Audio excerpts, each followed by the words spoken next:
mix it up, go with it, flow with it, let it all go. Oh Lord, think you know what I'm like, but you don't fall, you lose control. Bittersweet melody when I dance on your fly, 'cause I know what you don't, it is me you adore. How does it feel to breathe when you're dead? They never seen you out of your bed. Cut to the bone, it's broken, I bet. How sad.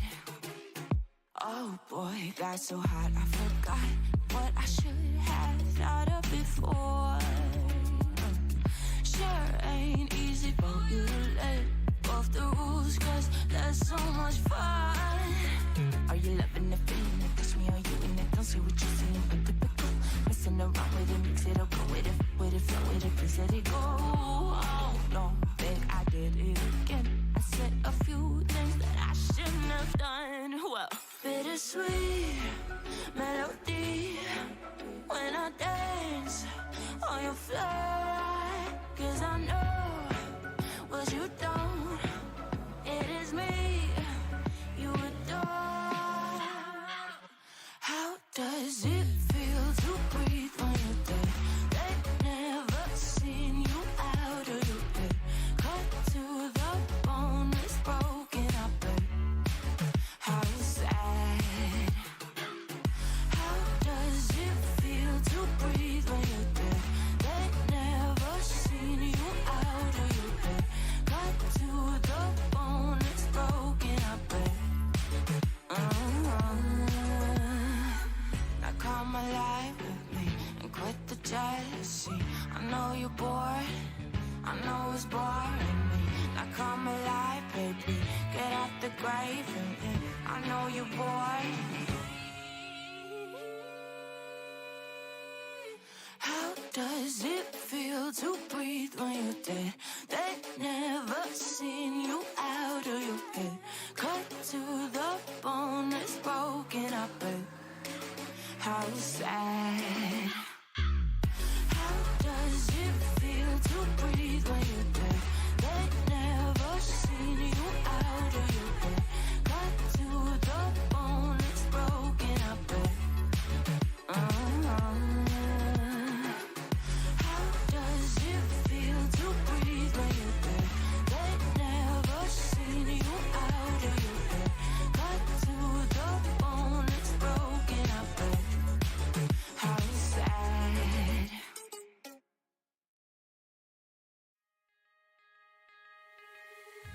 On my mind, succeeded with hope and you were sure I couldn't agree that we were meant to be, but our love is what they talk about in movies.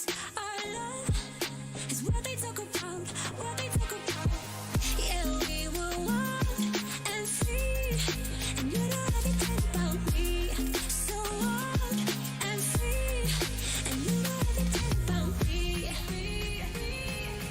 You know everything about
was already shattered. Holding on to what we have and take us to the edge and back. Holding on to what we have and take us to the edge and back.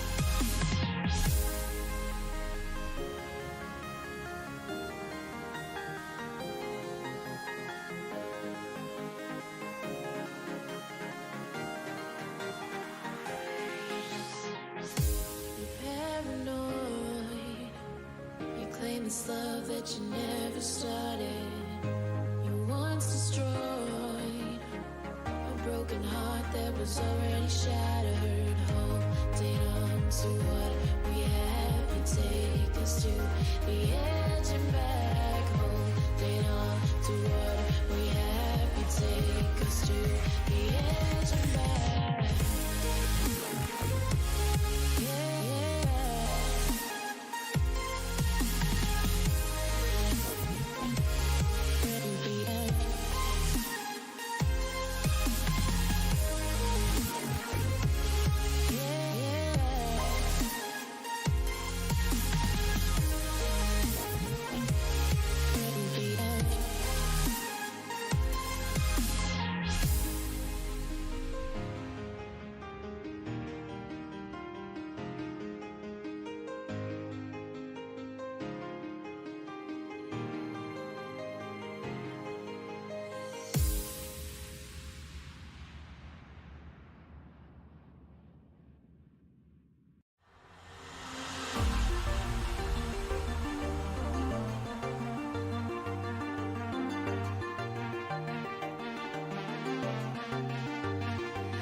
Flying so close to where we belong, and we're trying to go somewhere new.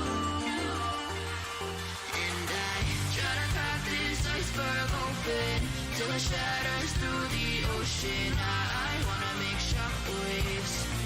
I wanna make shockwaves with you. Gonna move the ocean current till the waves flood what's been burning. I wanna make shockwaves. I wanna make shockwaves with you. And I know I'm only getting higher till it feels like I can walk through fire. And I know I'm only getting higher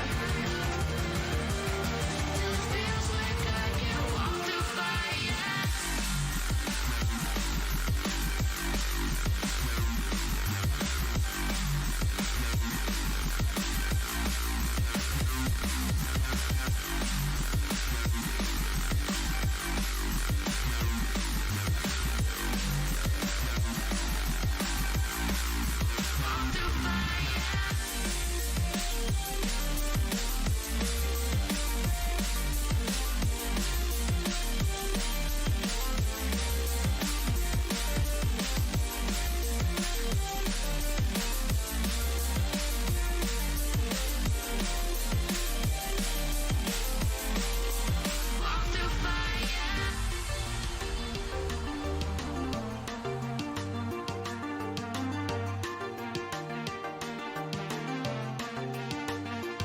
Trying to step back and see the view from above, 'cause I know that nothing lasts forever.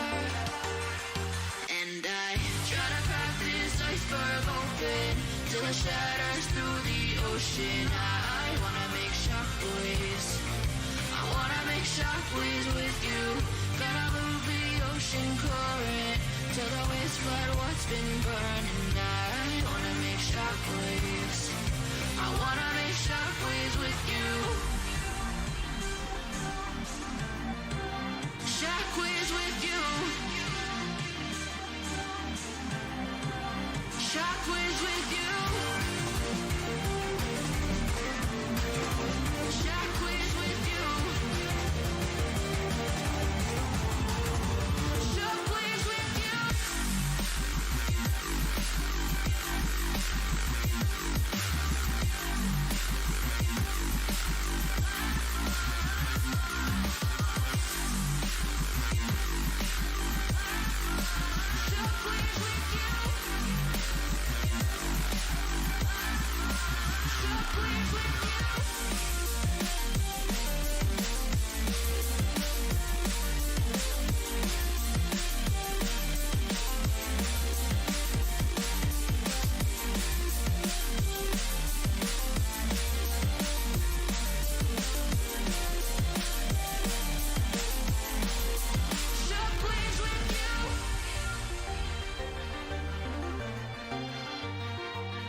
And welcome, guys, to this beautiful Sunday night. And we are bringing you the grand finals of the Road to Asian Games tournament brought to you by Esports Federation of India. I am Fireball, and casting this game with me is Kaka. Hi guys, how are you? So, as we already know, esports is going to be debuting as an medal sport in the upcoming Asian Games that is going to be held at Hangzhou, China. It was already a demonstration sport in 2018 where an Indian named Tirth Mehta actually got a bronze medal in Hearthstone. So, building up on that, the Esports Federation of India has organized this Road to Asian Games tournament in which we have five titles that are Dota 2, Hearthstone, FIFA 2022, Street Fighter 5, and League of Legends. And tonight we will be dealing with League of Legends in the grand finals, and it is between Temple of Kings and Team Coco Cats. We will see who will win this and have a chance to represent India in the upcoming Asian Games. So we would also like to thank our sponsors as always. Inox Leisure is the multiplex partner and Artsmith is the communication partner of the Esports Federation of India, and we thank them for our continued support. So Kaka, how excited are you for this grand finals? I am so excited for this grand final, especially watching both the teams yesterday, and they were just smashing pineapple cakes 2-0 on Oh yeah. both sides, and four games which finished before 17 minutes, I a mean, combined total of less than 1 hour. So that was some crazy games I've yesterday. had So I can't single wait. solo queue games last longer than like the four games we had yesterday, and it was not a good day for Team Pineapple Cakes. That's all I'm gonna say. But yeah, that just shows the quality we have on hand right now. Both of these teams, Temple of Kings and Coco Cats, two of the best Indian teams we have right now in the scene, and deservingly they are in the grand final. And I think this is gonna be like one of the best esports, like League of Legends wise, tournament that we can expect from these two teams. Yeah, and again touching back on it, a 12-minute game yesterday. I have never seen a 12-minute competitive game, so you can't even FF at 12 minutes. That's how bad it It was, was So something, yeah. Like we yeah, saw Temple of Kings actually go out first, and they had like two sub 20 minutes game. One was like around 14 minutes or something, and Coco Cat just came out like, what you can do, we can do better and like more we can do brutally." better. And the Yeah, guys just absolutely demolished Pineapple Cakes in like 12 minutes. So and now that's these what guys makes are this head to series head. very exciting as well. Because Coco Cats, looks like they have learned from their mistakes. They aren't throwing games, and as you remember, the first time these guys met, Coco Cats had a massive lead in the second game where the Jinx was 6-0-9, and they still lost the game. So they would be hoping that they don't repeat the same mistakes again, and can make a series out of Temple of Kings here. I mean, another thing of being like two best teams in India is you constantly keep finding each other in the later stages of tournaments. So these two teams are not like new to each other. They know the players inside and out, and they have competed against them in multiple tournaments. And like Team Coco Cats were always finding themselves in the losers side, unfortunately. But I hope they've gained that experience and they've got to know what Team Temple of Kings likes to play and what they like to do. And I hope they have done their homework properly and would like to bring out their better game and try to change the previous results that we have usually seen. Yeah, and with that, we'll jump in straight into pick bans. So Lux and Wukong banned from Temple of Kings. I think that is very smart. And Zaya Nautilus ban coming out from Coco Cats. And before we touch into the draft, there is a change in the roster as well. Crow is playing top lane instead of Sasi Baka today, and I think that's a massive thing that we need to talk about here because Sasi Baka is so good in the top lane. And I mean, Crow did show levels yesterday, but I am not too sure about this substitution. I mean, yeah, for the grand finale, I would have expected Sasibaka to start in the top lane, considering he has been challenger, etc. Like he is the main roster player for Team Temple of Kings. But I guess that's what the coach for TOK decided to do. I mean, not taking nothing away from Crow, he really showed that he can play with all of these guys, and his Silas was really amazing yesterday, and he just showed up big time. So I think that just earned him the spot for the first game of this best of five series. Yeah, and Vex ban coming out. I haven't seen Vex being played by Katarina Bot yet, and Pantheon ban comes out from the side of Temple of Kings as well. Because if you remember, Beyond Bankai played a really good Pantheon yesterday, so giving some respect to his name. Having said that, Zinjao first pick as well. You don't really see a Zinjao first pick. This is coming in just because Beyond Bankai plays it in the mid lane, and Yeah, they are trying to exactly. deny the Zinjao. Yeah, But then and again, you see where you usually used to see all of these mid laners banned against TOK, but none of the mid laners except the Vex has been banned out. So all of his comfort champions, the Kiana, the Katrina, the Oriana, like Corki, Talon, all of these champions are open for Katrina bot right now if he wants to just go to his comfort picks. But I think they would like to save the pick for as last as possible for the mid lane. yeah, and a really bully bot lane coming out here. MF and Karma can bully any lane. I'm pretty sure. You take that Arcane Comet on both these guys, and then you're just harassing them out of the lane. So heavy priority on the bot lane. Although I would have loved to see another ADC like Aphelios or Jinx, because there's a good chance this game goes into the late game, and MF doesn't really scale that well, especially when you go the lethality route. Yeah, I mean, I hope this game goes into late game because these teams are so proficient in team fighting and their macro play, and unfortunately, we couldn't get to see that yesterday. So I'm hoping this game shows the actual technical ability and the macro play, and the game just does not end up getting decided in the laning phase. But the Renata Glass actually being picked up by Temple of Kings, it was banned out by Pineapple Cake in every single game against TOK. So I think it is one of the comfort picks for Cranko, and it will be completed in the bot lane by Samira. So very aggressive bottom lane coming out, a complete all-in bot lane for Temple of Kings. Yeah, but that could be kind of hit or miss, because again they are into this strong MF and Karma bot lane where you can get bullied out easily, and they choose to pick up champions who don't have the longest range in the game. So that's gonna be a tough lane for them to play. And having said that, yeah, the Renata was banned by Pineapple Cakes against TOK, but they Pineapple Cakes banned Renata all four times they played yesterday. So I don't Yeah. think that's a really it's just something they didn't like to play against basically. Yeah, it could be that way, and we see the Silas being banned out as well. So I think that is targeting Crow. Crow did show a good Silas yesterday, and seeing that Crow is the substitute player as well, Coco Cats might be looking to target him, but they end up deciding to ban the Katrina as well. Yet, like, why take any chance at all against Katrina bot?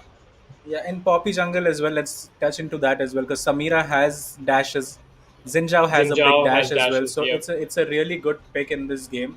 And with the Silas ban, immediately TOK realized that they might pick the on here, and Silas does kind of well into on. You can steal the ult, and ultimate. Yeah, having MF such a immobile carry, it's a good ban coming out Temple of from the Kings. side of Temple of Kings. Yeah.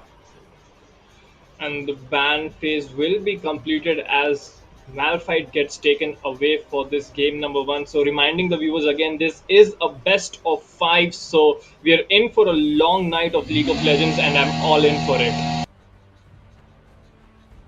Yeah, and an Akali pick in the mid lane coming out, really strong, but I'm not too sold on it because I do think there are better picks than the Akali, and playing it into the Renata who can essentially revive you if you just stay in the fight and get a kill or assist. So that's gonna be a you could have gone for a mage here, but again, that's a good pick.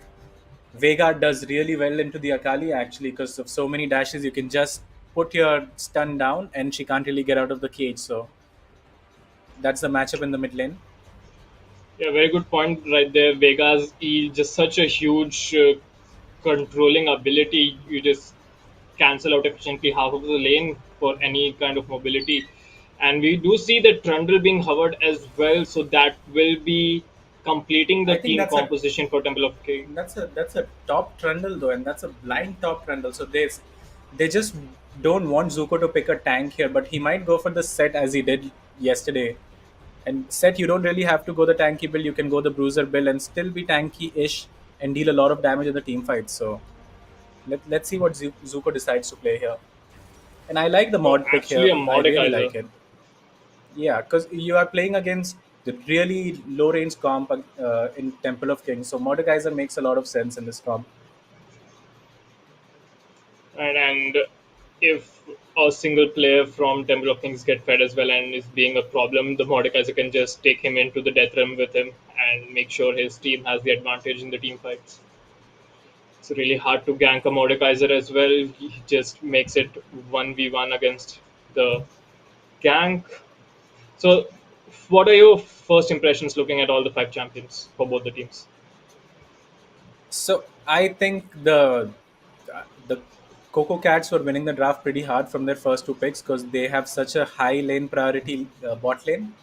But with the Akali pick, I have shifted towards the side of Temple of Kings here because Akali, as you know, is really hard to play even in competitive or in solo queue, and you I don't think it's a blind pickable champion, to be honest, because you see the Veigar, he's just gonna put his event horizon down and you can't really get out of it if, as an Akali, and you have to use your shroud, stay inside and hope he doesn't one shot you at some point in the game. So Akali is gonna be really hard to play in this game, especially against again Renata, Zinjao and champs like that who can dodge a lot of the Akali abilities. So I think Temple of Kings have a slight edge. I mean, for Akali, can she be played in a roaming sense as well? Because of her Qs, they can just one shot the waves if you hit Q two or three times, and then you just start moving around top and mid to Yeah, try to but affect the even other then, lane. she's a very, very energy hungry champion. One or two Qs in the early game, you're already running out of energy. So it's not really a spammable skill for her. Whereas on the other side, Veigar, once he gets to the level 9 or 10 and he has that AP stack for him, one W kills the whole wave. Oh, So she is going to be stuck in the lane for quite a lot of time. But let's see how she plays out in the team fights. I mean, not to mention the scaling as well. Veigar has that infinite scaling going on for him. We've seen so many Vegas ending up with like 1200, 1300 AP. You just press button and the enemy ADC just does not get to play the game anymore. Yeah, and that's one of the most scaling champions. I don't know if that's a word, but yeah, the champions does scale quite a lot into the late game, and you can. It's like infinite scaling, right? You can keep building up the AP, so there's not really a limit to it. So Vega is a really good pick against the Akali, and I think they should have picked their mid laner last instead of the Mordekaiser and giving Zuko the counter pick. But again, Mordekaiser into Trundle, if he gets a gank or two, is going to own that lane pretty hard. So yeah, Crow really has his work cut out for him because this model Kaiser, if he gets ahead, he can be a real problem for the team of Temple of Kings. As you mentioned, all of them short range. So like Mordekaiser with his passive and his Qs, he can just dish out so much AoE damage. So Crow really has to maneuver around that lane to the best of his abilities. Yeah, and I do like the bot lane coming out again from Coco Cats, Karma, and MF. They are gonna have a really good time in the bot lane, just spamming their skills and sending Cranko and Angel's Lotus to the base again and again because of the double comet or whatever they run. It's just gonna be a very painful, pokey lane to deal with I for mean, Temple of it's so Kings. hard to miss those abilities as well. Like almost every time you cast it, it's a guaranteed hit to do some damage, and that chip damage keeps adding up, adding up, adding up till you run out of pods. Then you have to base again. Then you start losing your minions, and all of this just accumulates, and it just ends up putting you really far behind. Yeah, and while you can stop the MF ult with Samira W, I don't think that's gonna be. Samira will have to time that really well in team fights and keep track of MF ult. And same for the MF. If he uses his ult when Samira W is down, it's gonna be a huge deal in the team fight. So let's see how it goes.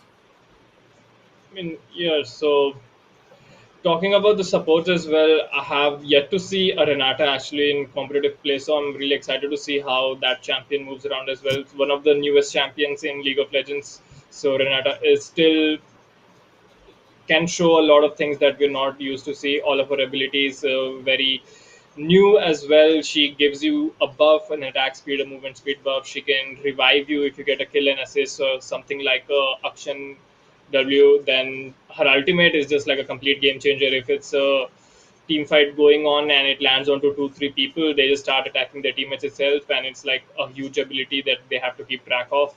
So I'm excited to see how Renata Glass can affect this game.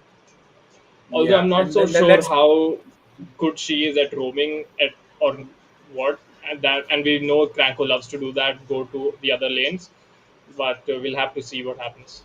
yeah, but Renata is a really good team fighter as well, and both the teams have picked their champions to team fight. And if we go by the laning, it's not going to be like yesterday where one guy is smashing the other guy. It's going to be a lot of farming going on, not a lot of solo kills. If there is a solo kill, it could be in the top lane because of the matchup, or even bot lane. But mid, I don't see it happening honestly. Touching on to the jungle matchup, Poppy versus Zen. I don't think Zen can fight the Poppy because she can just No, cancel yeah. the dash from Zinja. So there's not gonna be a fight there. But Zen is really strong in the early game. So if he can kill the mod one or two times, and that's gonna be really good for the Trundle as well. Especially if he decides to make the hull breaker and decides not to stick at all and just smash the turrets. And yeah, Poppy has to be one of the key champions for Team Kogats right now. If played correctly, and if she uses her W properly, she can just cancel out a lot of the engages from Team Temple of Kings. And Samira relies so heavily on her mobilities, get an assist or get a kill, get those resets on her dashes that can be completely stopped. Jinja, of course, needs to dive onto you to do anything, and so Poppy is one of the major team fighting factors for Team Coco Cats right now. Yeah, and now let's see if let's look out for the runes and the summoner spells as we always do. Let's see who's running the wacky rune and trying to just get one up on the other. But I am expecting sort of really Standard stuff. standard, yeah, exactly standard stuff. But I am excited for the Karma and MF bot lane though. Let's see if they run the double comments. That's gonna be very interesting. I mean, yeah. Then again, I would be expecting standard stuff as well because this is like the grand finale of the Road to Asian Games. So this is where all of the stakes are, and it's just not a place where you can experiment or try to have fun, and you'll have to be on the top of your game all the time. And I'm excited to see the laning phase as well because both of these teams, the individual players, are really equally matched, I'm going to say, skill wise, and it's not going to be a complete stomp in the lane itself. And if anyone can get a solo kill in a lane, I'd be very surprised. And but they can just snowball from there. The junglers might be looking to camp that lane, or just get into the head of the opponents and make sure they are getting their laners ahead. Yeah, and I think we should be getting into the game very soon. It has been more than 3 minutes, I'm pretty sure. So let's see what the teams have for us today. And I'm going to be looking for the level ones actually. And we've seen a lot of level one shenanigans going around last time around, but I feel both of these teams would be expecting each other to do that. And even with the team compositions that they have, I'm not so sure if they can go for a heavy level one fight. So I'm going to be assuming that they end up just going for default, guard the river entrances, etc. Yeah, and there was a level one coming in from Coco Cats yesterday. They picked up the first blood, and there were two actually. Even Temple of Kings invaded the Yeah. top side and got like 4 kills, I'm pretty sure. Oh And the my god, game had yeah, just ended there. yeah, yeah, yeah. You remember that? We Yeah, just went into exactly. game and we just saw Angel's Lotus was like 401 already. I'm like, what is going on? The Yeah, game and just that was ended. 2 minutes into the game, and then the Temple of King side had 2,000 goal lead in 1 minute. So that game was essentially over by by 2 minutes itself. I just hope I don't have to say sentences like this team is like 12,000 gold ahead at 13 minutes or something like that. So I'm I just don't think we hoping, will get to. yeah, like these two teams quite equally matched, and I'm looking forward for a very competitive game of League of Legends. So reminding again, this is a best of five. So first team to get three games goes to Asian Games representing India for League of Legends. So pretty big deal. And before we jump into game, I would like to get a quick prediction from you, Kaka. Oh man, this one's really hard. This one's really hard, and I want to see all 5 games. and I am going to predict a 3-2 since I said 5 games for Temple of Kings, obviously, because they are the heavy favorites, 2-0 in the upper bracket as well against Coco Cats. But Coco Cats have massively improved from the last time they met each other, so it's going to be very close, but just slightly, I feel it's gonna be Temple of Kings today. And so there you go, guys. Kaka has spoken 3-2 for Temple of Kings. And we are into the game right now. Level 1, pretty standard. Both the teams going for defensive positions, guarding all of their entrances in their jungle. Nothing weird going on. And looking at the runes, we have a Predator on the Poppy. So Typhon, also known as Shokya, will be looking to gank repeatedly. And in the bottom lane, we do see the Comet and Ares, so almost as Yeah. close to double Comets as we can get. Then Angel's Lotus is running the Conqueror as we would expect on Samira, along with an Exhaust. Katrina bot actually has Predator as well, so this Veigar is gonna be zooming around Summoner's Rift once he gets his boots as well.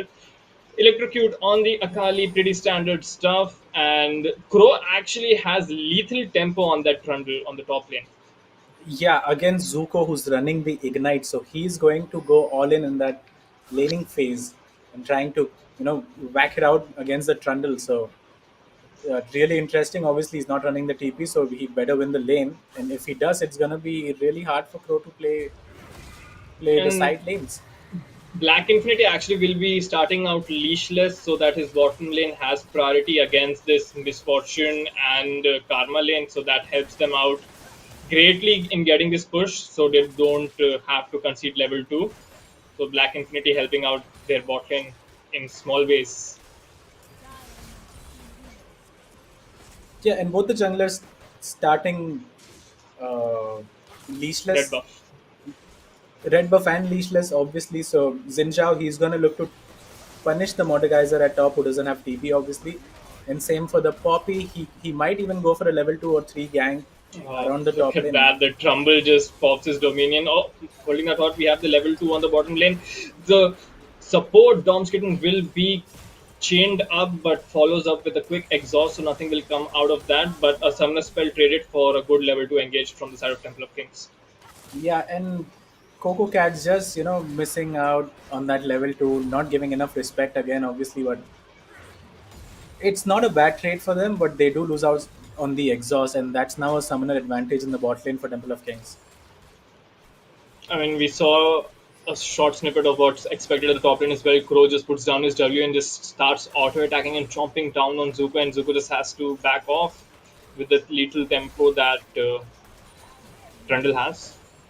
Yeah, but that matchup will swing on Mordekaiser's part once he starts to gain levels and levels up his W and gets like a couple of points on his Q. So that's gonna be harder for Trundle. Obviously, he is running the lethal tempo, so he's stronger at level 1 and 2 with his Q and yeah, just smacking each other right now, but not really Oh, in the doing too bottom much lane, damage to each a other. flash being Flash, wow. forced out of Angel's Lotus because he would be rooted up. So lack of attention there costing him his flash. So really well played by Dom Skitten in forcing that one out. So we have a flash down for the ADC and just the exhaust down for Ganja. So I think Yeah, the and bottom really lane good of really good timing from the Karma. Dom's kitten, he puts his W. Obviously, you can't really dodge that because it's point and click and it's not a projectile. So Samira cannot dodge it and cannot W it. has, Yes. yeah, exactly, and has to burn the flash there. And look at this, Poppy is in the bot side of the map, has taken the Scuttle Crab and really providing a lot of backup and vision to the side Oh, of Franco just Coco walking up Cats. to the bottom lane of Irvin and Domskiden. I don't know what was that. It almost looked like he was lagging, just ran into their faces and ended up losing 3/4 of his HP. But now Domskit and Irvin have not backed off. And flash forward on to Cranko. The Ignite is sticking onto him, but the exhaust will buy some time. Domskit going down really low as well. Angel's Lotus dashing on, gets the first blood. Cranko very low as well. The flash forward from Irvin, but misses the auto attack. And Angel's Lotus will finish that one off. Gets a beautiful double kill for himself in the bottom lane. And the action has begun in this game. And I am so surprised there that Irwin did not flash and hit Cranko there because that should have been first blood. I think that was a huge misplay coming out from Irwin's side because he should have finished the Donata glass there. I mean, holding that thought in the mid lane, flash forward onto beyond Bunkai. He will be forced to flash away as well. So Flash is traded for the junglers and the mid laners. But coming back to the bot lane fight, Irvin holding on to his flash greedily ends up getting no kill for himself. He could have gotten Renata easily with just one auto attack, and Kranko playing around the vision so perfectly right there. Just goes into the bush at the last second, losing vision from the misfortune so that she could not finish him off. So like really well played there by Kranko. Yeah, he did play it well, but I do think Irwin misplayed pretty hard there, and he should have gotten that first blood, and Oh yeah, maybe definitely. they could have killed Angel's Lotus as well. We'll never know though. Two kills for Samira and for all the hard work and good work that Dom Skitten and Irwin were doing in the bot lane, they are the ones to pay for it. And Samira is ahead now. Yeah, gets the whole noon quiver against just the tier and two long swords for the misfortune. This lane is going to be really hard to play out now. In the top lane, we do see Zuko and I Crow think Crow's fighting it dead out here. each other. Well, Zuko ults Crow in. He's getting hit up by that passive. So, a solo kill coming on for Zuko in the top lane. Yeah, and not enough respect given out towards Zuko that on the Mordekaiser. He has Ignite as well. Why would you try to fight him 1v1? And as we talked about the matchup as well, once the Mordekaiser gets a few levels on his Q and the isolated Q hits more, and the W shield, I don't think Trundle can Oh, really fight. meanwhile, a good flash coming out by Katrina Bot to dodge the push from Poppy and ends up stunning him in as well. Dom's Yeah, Kitten just and finding Black Infinity. really Black good. Infinity actually decides to go into Dom's Kitten as well. Dom's Kitten going down really low. The event horizon from Veigar will finish that kill off. Katrina Bot is sticking with that Renata's ability, but they could not finish off Akali in time for him to get the revive. So Katrina Bot ends up going down as well. But a good 2 for 1 coming out for Temple of Kings. Yeah, and instantly they will transition towards the dragon as well. And I am not too sure if they should have fought after the Veigar had flashed, but Dom's kitten getting caught out while trying to place his tether onto the Zinjao, and I'm not sure if you want to do that when you don't have I mean, flash. yeah, like you, and it's not even like he had any teammates to follow up on that as well. Like, what are you gonna do after you end up rooting Black Infinity? But in the bottom lane, we do see another fight breaking down. A good route coming out by Cranko will end up in a kill for Oh, Angel's Lotus. Angel Lotus goes down really low. The ignite ticking in well. Typhoon flashes forward, gets the 600 gold shut down, gets Angel Lotus down. Now looks like he will pay for his life as well. So that kill traded out by Black Infinity. And we keep talking about Black Infinity. He's always at the right place at the right time, always ready to counter gang. So he will end up trading that kill. Now the ultimate being used by Renata Glass, Black Infinity is tanking that turret to help Katrina Bot. And oh, look at this, just playing with his food right now. But actually will not be able to finish that kill. Did not have the ultimate. Irvin will survive with just 100 HP on his health bar. yeah, and as you said, right place, right time, Black Infinity, always there to counter gank and turn the ganks around. But Poppy does get a huge shutdown from the Samira there, so that's pretty good for her. Oh, And Irwin Dom's barely getting surviving by the skin of his teeth as well. So lot of trades and lot of fights going on here. yeah, just things have calmed down quite a bit. At 9 minutes, we have 6 kills for Temple of Kings and 3 for Coco Cats, and Temple of Kings do have an almost 2,000 goal lead, more like 1.8k. But not that the game is turning away from Coco Cats just yet, but they have to calm down and not give away stupid kills and just make sure they keep their head in the game. Yeah, because they have a winning top lane here, and that Mordekaiser is going to be really scary if he gets to farm like he is. And I don't think at any point now can Trundle fight him in the side lane. So that's one matchup they have going on for them really well. And you can't even gang the Mordekaiser right after level 6 because he can just take you in instead. And once he gets all of those stats, it becomes really hard to fight him alone. And you can just see he's trying to bully the Trundle out of the lane now. I mean, but Crow doing decent for himself, but he looks like he is gonna get dove three people from Cookcats Yeah, around Trundle that top lane. does have the Now flash though. Let's see how he decides to use it. we do see the root coming on. Crow doing as much as he can. Actually ends up trading one kill for himself and flashes away to survive. Crow playing it really well out there. Let's see if he can keep alive. He's I think he trying might still desperately die trying though. to kill the minion as well. Yeah. But I think Crow played that as well as he could have and make sure that he gets something as well for himself. Yeah, and he really did. I think that's the best case scenario for him trading one for one while you are getting dove 3v1. So that's pretty good from Crow. And while we were talking about the top lane fight, there was a solo kill in the mid lane as well where Katrina Bot found himself killing Beyond Bankai, who still has flash up. So I'm not sure what happened there, but a kill in the mid lane as well. Solo kill.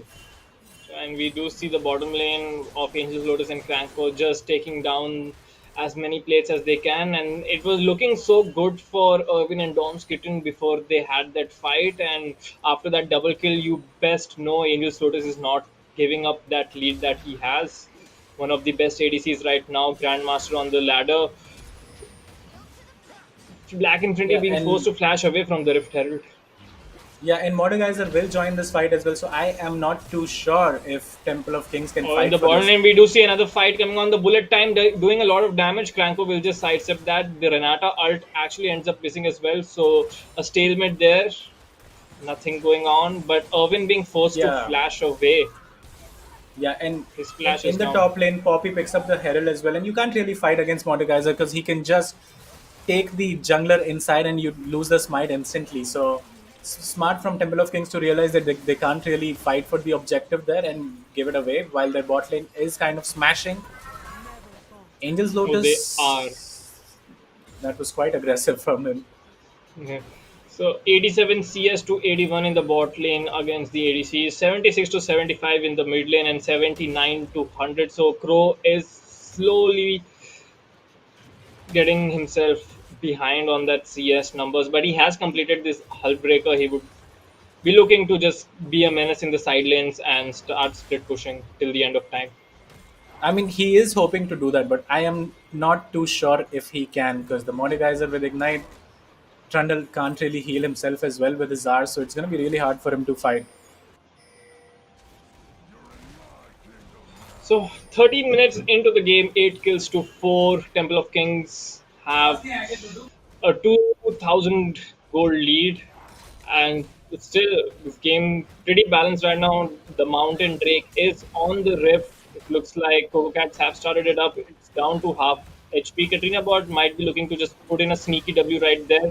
Try to Yeah, get but I don't think he can steal that, can he? No, that's Renata's Q. I mean, although does a very little amount of damage, but Red team does manage to secure that, so they have that Mountain Drake under their belt.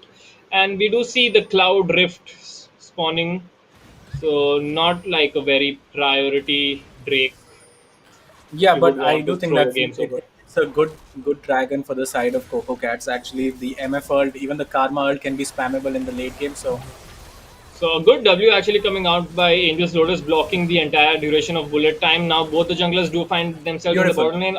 Ultimate from Poppy will completely disengage that, so no one dying from that. Yeah, and that could have turned for the side of Temple of Kings because the Zinja was camping in the brush, Black Infinity, anticipating the gang coming out from the Poppy, which did come. His prediction was right, but a really good ultimate from the side of Typhoon and just throws two of them away. The Veigar's mid caught him. laner, yeah, will flash away, try to get something. The Akali will just ult him down. Now Black Infinity is there to try to trade that kill back, try to take revenge for his fallen mid laner, and he will do exactly that. So 1 for 1 in the river. Yeah, Both the mid and laners going Katrina down. bot gets picked off. And having said that, it's a good kill for the Akali because he gets a shutdown on to the side of Katrina bot and uses his abilities well as well. And look at Oh, this Crow looks like damage he coming might go out, man. down as well. The Ignite just sticking onto him. He's just dying under his turret. Crow is not having a fun time against Zuko in this top lane. Yeah, and that's Mordekaiser. He didn't even have to use his ultimate; just puts the ignite and walks away, looking like the cool guy. There, Vega does TP top and save. He is going to save the turret.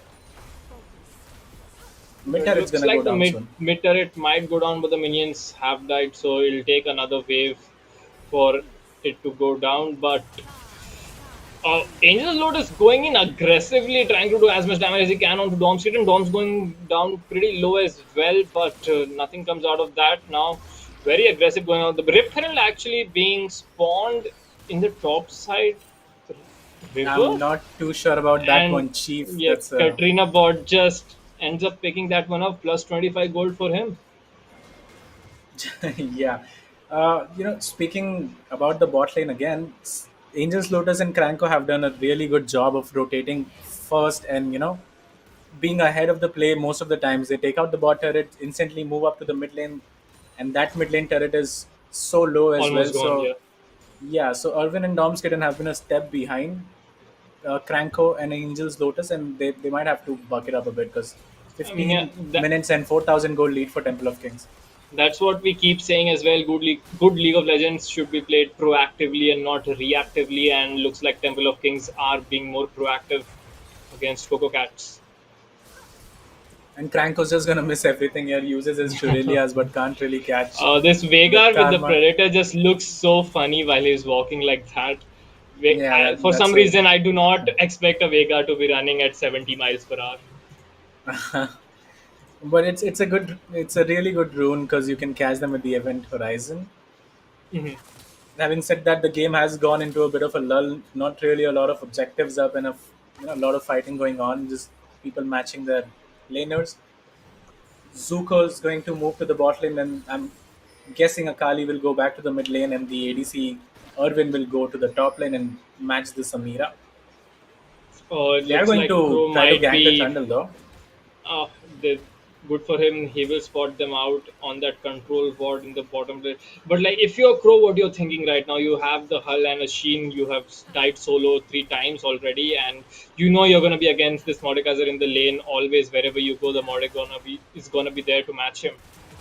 What is the Yeah, game and plan right now for Crow? I think the game plan should be to just avoid the Mordekaiser as much as you can because Mod will kill you 1v1, and especially with the Ignite as well, you can't really heal up. So, uh, Beyond Banka, is he looking to kill? No, he's not. So, and look at that damage, Yeah. 240 damage, and he's gonna keep chipping in. The Everfrost just barely missing. Akali will use the Shroud to disappear. Jumps onto Angel's Lotus and Finishes beautifully him. played. Yeah, finishing him off. The Renata ult will make sure that Dom's kitten is CC'd up, but Black Infinity will flash forward along with the W to get that kill as well. Now here comes the Poppy from behind, uses the ultimate to get the CC, will get the kill on to Veigar, but that is traded away from Crow as well. So a 2 for 2 actually going down overall in the top side of the map, but we did see the advantage of the teleport right there, Crow right there to help his team out, and now they are looking to get the tier 2 turret, whereas Zuko with his ignite is gonna finish off the bottom lane tier 3. Yeah, huge fight in the top lane. Again, Black Infinity on this Zinjao has been doing a lot of work. But speaking of Samira, I think he should have identified that the Kali had only one play there to survive or to kill by fighting 1v1, and Angel's Lotus does go down. So that was kind of. I think I he'll be mean, Akali disappointed was with how low that as went. well. I think Angel's Lotus backed himself up to get the kill as well, but Akali just being Akali. I mean, he played it really well as well, and ends up getting the shutdown from the Angel's Lotus. Yeah, Now, and while it was a 2 for 2, I think Temple of Kings got the two turrets in the top lane, and then they keep extending their goal lead. Coco Cats do pick up their second dragon of the game as well. That Cloud Drake will help out in lowering those ultimate cooldowns for their side. And again, this game has slowed down while Coco Cats have picked up the second dragon of the game as well, or maybe it could be the third one. I'm not too sure about that, but yeah, they are in a good spot. They are scaling. They do find themselves 5,000 gold behind, however, but it's not game changing right now because of that Mordekaiser. Oh yeah, definitely this Mordecai is looking like a raid boss slowly and slowly. He's just gonna scale into a bigger one. Cranko has to flash away to survive. So we've seen Cranko getting caught out while trying to put down vision as well multiple times in the past, but that just comes in the job description of being a support player. Yeah. That definitely does, but that is a tendency of Cranko to again. They find Cranko again in the river. This time does not have flash to flash away, but the ultimate will end up CCing them. And Angel's Lotus flashes on to the Irwin, and the ultimate from Samira is completely gonna destroy the bottom side of Coco Cats, and the Akali will ult away, trying to run as far and as fast as she can, but beautifully turned around by the side of Temple of Kings, and now looks like they are walking towards the Baron to get vision, Yeah, or might even start it. Yeah, they are going to start it up at 20 minutes. yeah, they do start it, but I think it's gonna be a really slow Baron take here, and I'm not sure if that's the best call I here mean, the because Mordekaiser Mordekaiser is does have still up with his ultimate. exactly, and he has flash as well, so he can just flash onto the Zinjao and take him in. So this seems like a really risky call to me, but let's see. Zuko has found himself in the pit. He has ulted Black Infinity, will take him down, but double Ah, kill for the Samira. Samira. An Angel's Lotus is coming in clutch, and the Veigar with his W will ensure they take the Baron as well. So Mordekaiser did what he had to do. He killed who he was supposed to, but he had no backup from his team, and that would result in a pretty significant advantage now for Temple of Kings. Yeah, and this game has just flipped basically because I thought Temple of Kings were doing well, but Coco Cat still had the chance because of the Mordekaiser, but they decide to fight without him, and he is the main carry right now. He has 2 items completed, and if he joins the team fight, it could look really ugly for the side of Temple of Kings, but that hasn't obviously happened till now, and Temple of Kings might just run away with this one with the Baron buff. Oh, this Baron might be the saving grace for Crow in the side lanes. Now he can use his Baron up minions along with his Hullbreaker to just be a complete menace for Coco Cats. Yeah, and I don't think the Akali can really stop the Trundle with the Hullbreaker in the bot lane with Baron buff, obviously. So that's gonna be hard. And let's see how many turrets can Temple of Kings wrap up with this Baron buff. They are actually pushing down all three lanes at once. A beautiful 1-3-1 coming out by Temple of Kings and trying to pressure all sides of Summoner's Rift, forcing Coco Cats to make a decision on which side they want to defend. Now we do see Zuko has matched with Crow, so Yeah, they Crow, don't I don't have. think you can still fight him, mate. He has no option in the death realm, but that lethal tempo actually doing so much damage, and Oh, at the he last can. pick, he will take down Zuko. The Baron up minions doing a lot of damage as well, and damn, this Trundle Yeah, along and with the I think Hullbreaker and the Zuko, lethal tempo. yeah, Zuko kind of misplayed there. I think he ulted too late, thinking he had enough damage to kill him without the ult, but and ignite obviously, but that's not the way it turns out. Beyond Bankai might, I think End up he's gonna getting a kill the kill Veigar onto here. Black and yeah onto Katrina bot. I'm sorry, but he does take down turret as well. So the base has been cracked open from the top and middle lanes, both inhibitors standing naked, and they will be looking to take that one down Crow takes out pretty. the bottom turret as well, bottom second turret, and Vega now They, has a death cap to his name, so he's really strong. Although he just died 1v1 there, not I mean, absolutely massive Baron power play coming out. They've amassed a 10,000 goal lead just from this Baron getting down three turrets and get a solo kill at the bottom lane as well.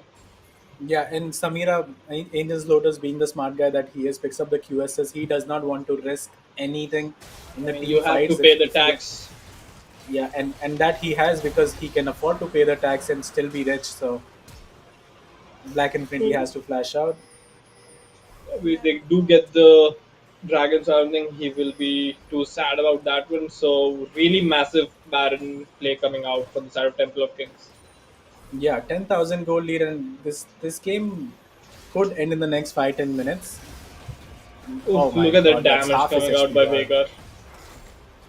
That's half of Mordekaiser's HP bar just wiped off. I mean, if I'm Irwin, if I see that happening to my Mordekaiser, I'm scared of this Veigar. You are not moving up at all. Yeah. Just hoping that the event horizon doesn't hit you, but But yeah, Black Infinity gets a QSS as well. Let's keep track of those, because as as soon as all of these guys get a QSS, it's going to be really hard for the Mordekaiser to be effective. Trundle though has picked up the wits end, so I think he wins the matchup now, stacking so much MR Hullbreaker.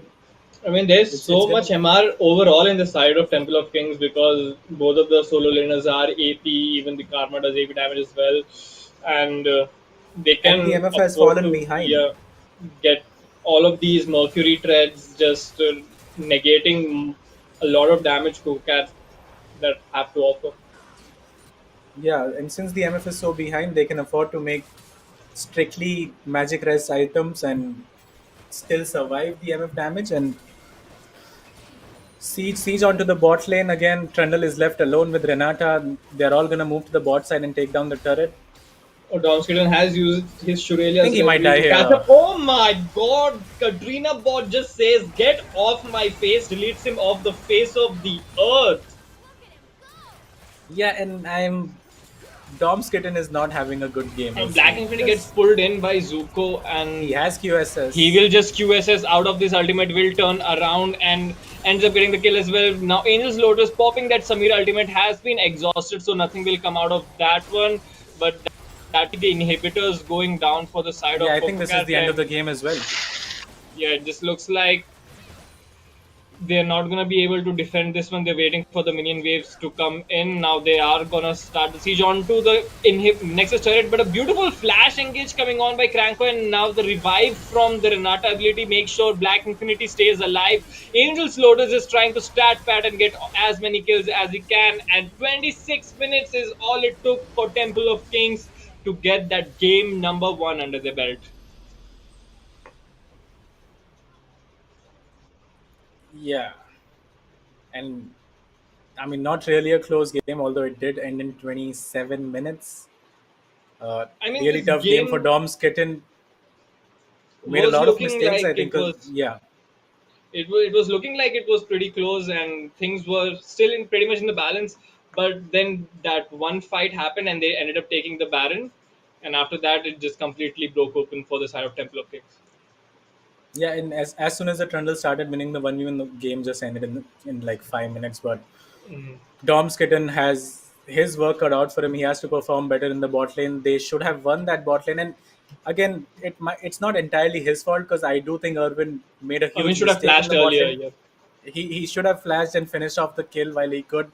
Samira gets the double kill and starts snowballing. I think he finished 11-2. So they just one mistake, and that's how heavily you get punished against Temple of Kings. I mean, yeah, Angel Lord is not the person to give away any sort of lead once he gets it.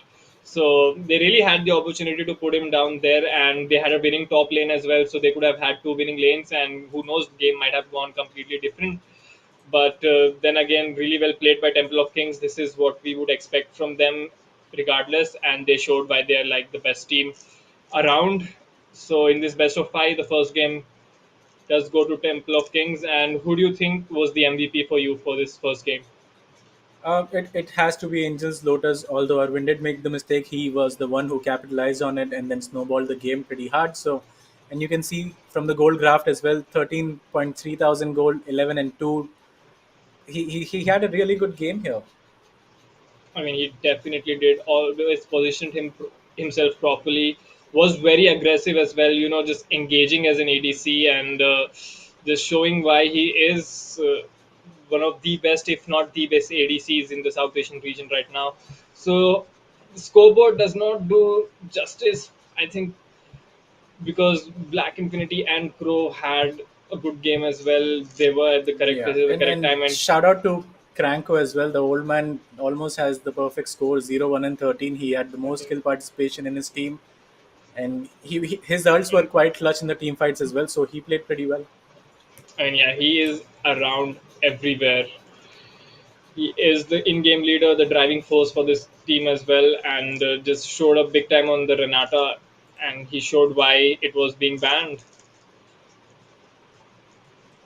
Yeah, and with that, let's see what the teams decide to change in the second game. I mean, I think if I'm Coco Cats, I would be going into the break thinking, okay, that game wasn't very bad. We had our moments as well. We can just turn it around. We just have to keep our heads in it and not get too mentally shattered. It's just the Yeah, first game. There's still a lot of time to go exactly. in Yeah. this series. They might have gotten the feel of the players now, so they can maybe change something in the draft and get a new get a few new champions, get a new set of tactics, and try to look to turn it around and bring it back to 1-1 in game number two. Yeah, and that's the hope. You can, lose one game in best of three. It's fine. So let's see what they have in their arsenal for the second game. Right. So we will still be going on with this series, and we would like you guys to stay tuned and see you guys in a few minutes.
saw your hand there waiting for mine, like the stars had all aligned.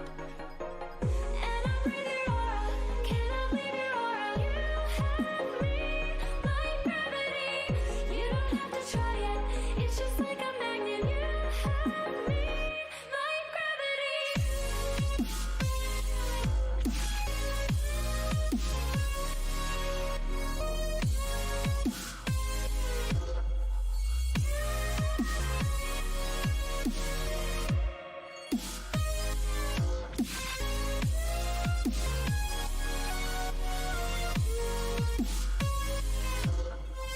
You have me like gravity.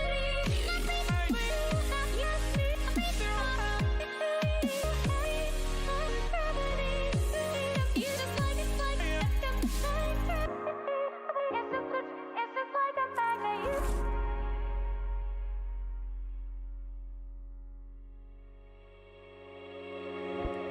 Feel your energy when our eyes touch, so familiar deep inside, like you were already mine. Surreal to me, how you make me feel wild and calm at the same time. Never felt so alive. Thought I was crazy until I reached out and saw your hand there waiting for mine, like the stars had all aligned. I lay beside today, tonight, your vibe, desire, our eyes on fire. And I breathe your aura, cannot leave your aura. You have me like gravity. You don't have to try it, it's just like a magnet. You have me like gravity. You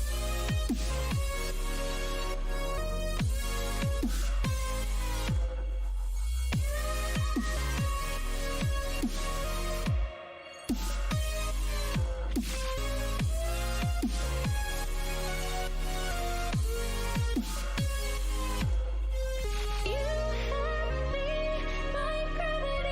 You have me like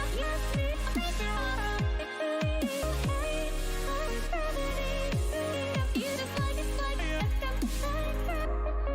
You just like it's just like a magnet.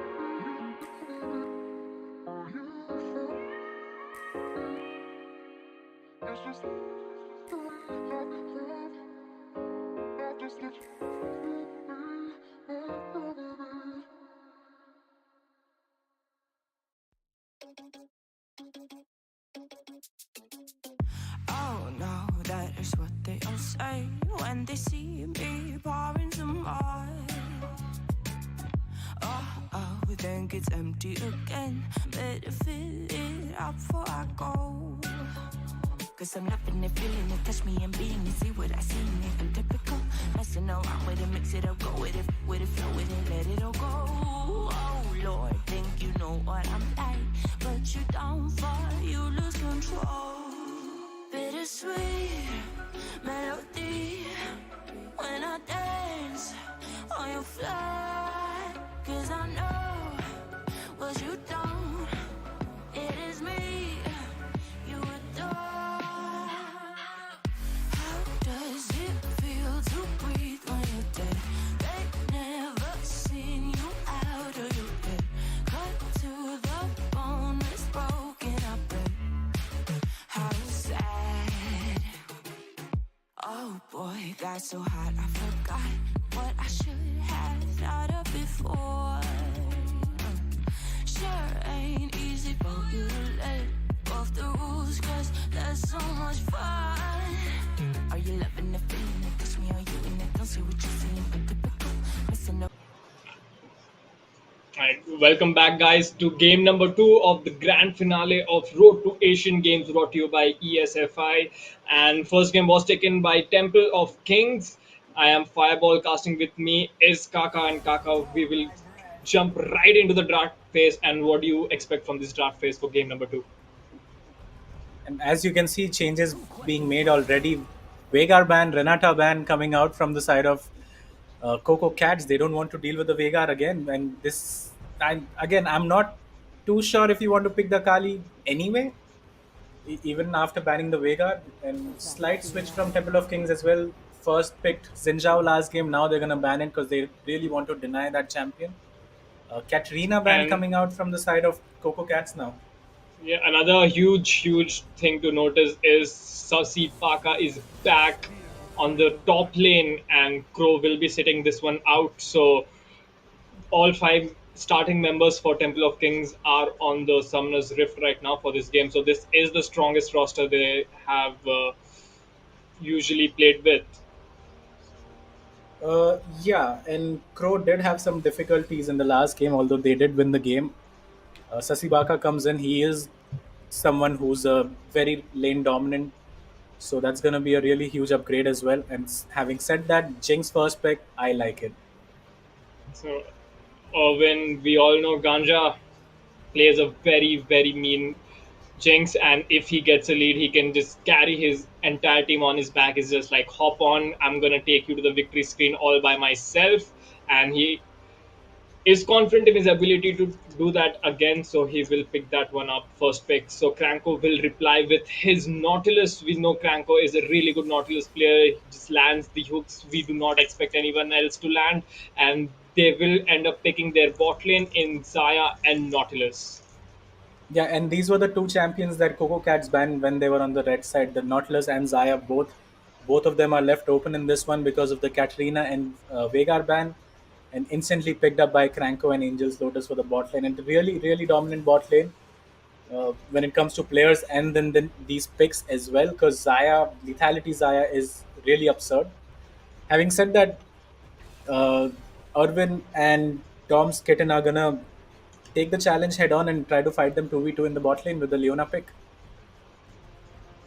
And a very aggressive bot lane for both the sides, both engaged supports, and they're gonna be looking to go all in.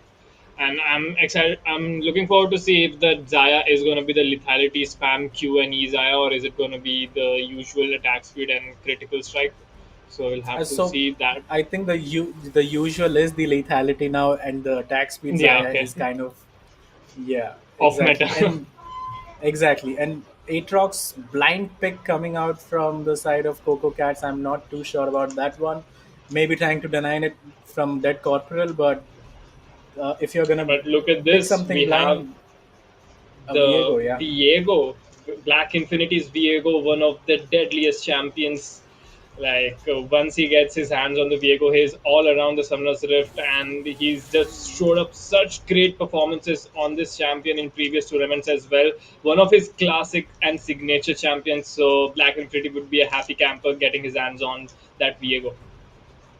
Yeah, and Lilia ban is really weird for me. I haven't really seen Lilia for quite a long time. I haven't seen Typhoon play the Lilia at all, so it's a really weird ban coming out. GP ban quite standard. GP is so strong in the current meta, and against Aatrox as well, you can have a really good farming lane up in the top lane. So it's a really good ban coming out from Coco Cats. Now, let's see how Temple of Kings decide to close out their ban phase, which lane they are looking to target. So it is going to be the top lane again, end up banning the on. Do not want to be dealing against that champion in the top lane. Again, that leaves me kind of puzzled because on ban is usually for the top lane, and I'm guessing the Aatrox was picked for the top lane, so that ban becomes I mean, kind of I useless think in they're that sense. expecting the Aatrox to be flexed between mid and top. I think that's the only explanation for it. Yeah, but Aatrox in the mid lane is not too good anyway because you can camp it with the likes of, again, Rise or Vex or anything that you pick, CC, and I And now think we that's do a see top a Akali. blind pick Akali. No, it's not because it's a top lane Akali. I'm pretty sure Okay, against the Aatrox, yeah, that and that's a Corporal, good pick. also known as Yeah. Sasibaka, does play a good Akali. So the Gwen being hovered from the side of Coco Cats right now. Looks And a like lot it of will flex, be locked in. yeah, a lot of flex picks coming out. And Gwen can go top lane, mid lane, and jungle. So that's well, they Oh, just with shut me the off right there. Volibear right now, I feel the Volibear is gonna be jungle, right? Definitely. Actually, I'm not too sure. We'll see Yeah, where they end up Coco going. Cats have completely bamboozled me with this draft. Like three champions who can interchangeably like play any of their roles. So Temple of Kings might be sweating as well, thinking, okay, which champion is against what. So they're like, you know what, I'll just pick Silas, and Silas can go anywhere as well. So we'll only find out once we see what player has what champion to know where everyone is going. It is mid 8 rocks, by the way, because they have just arranged the according to the scoreboard there, and the Gwen is picked up by Zuko. So Aatrox mid against the Silas. I think Aatrox is gonna have a fun time against the Silas, honestly, because it's a Yeah, really both good melee matchup for him. champions. You So Yeah, and having said that, I'm not a big fan of Silas pick in this game specifically. I thought when they were hovering the Irelia, that would have been a really good pick against both Gwen and Aatrox, and in general in this game, because then you don't have the imbalance of having to pick two AP champions for your solo lanes. So yeah, those uh, other team compositions rounded off. What are your first impressions? I it's a tough one actually, but I do think Temple of Kings with the Viego and Lethality Zaya have the better draft here, because you have to, when you pick champions who run into the Zaya gets a really fun time, a lot of damage down as well. So, and you play ADC, so you know it better. If people are running into you as a Zaya, then you're gonna have a good time by just pressing the R and E. Hmm. Yeah, you definitely do. But like all of these lanes, I feel are gonna end up being decided by skill. So I don't see really a clear, stronger lane like by a big margin. So I feel it just all comes down to the players. It's not like they have had like some sort of a counter pick or completely lane deciding picks in that sense. But so I'm expecting to see good lane matchups and the game being decided from that. Yeah, and I do think though in the mid lane, Aatrox is gonna have a lot of priority. He can push up the Silas pretty easily once he hits level 3 or 4, because Silas struggles with champions who clear waves pretty fast, and especially when you're not playing against a squishy champion, because Aatrox can heal himself against the Silas, so that's going to be a really tricky lane for him. But then again, we said that about the matchup last game as well, and the Vega just ended up killing the Akali 1v1, so you never know what goes down in these games. Yeah, like all of these players are really skilled, and if they are comfortable with the champions, they can make any bad matchup go in their favor. So can't really comment on that all that much. But this one, just based on the draft and the team picks, looks like it's gonna go a long way.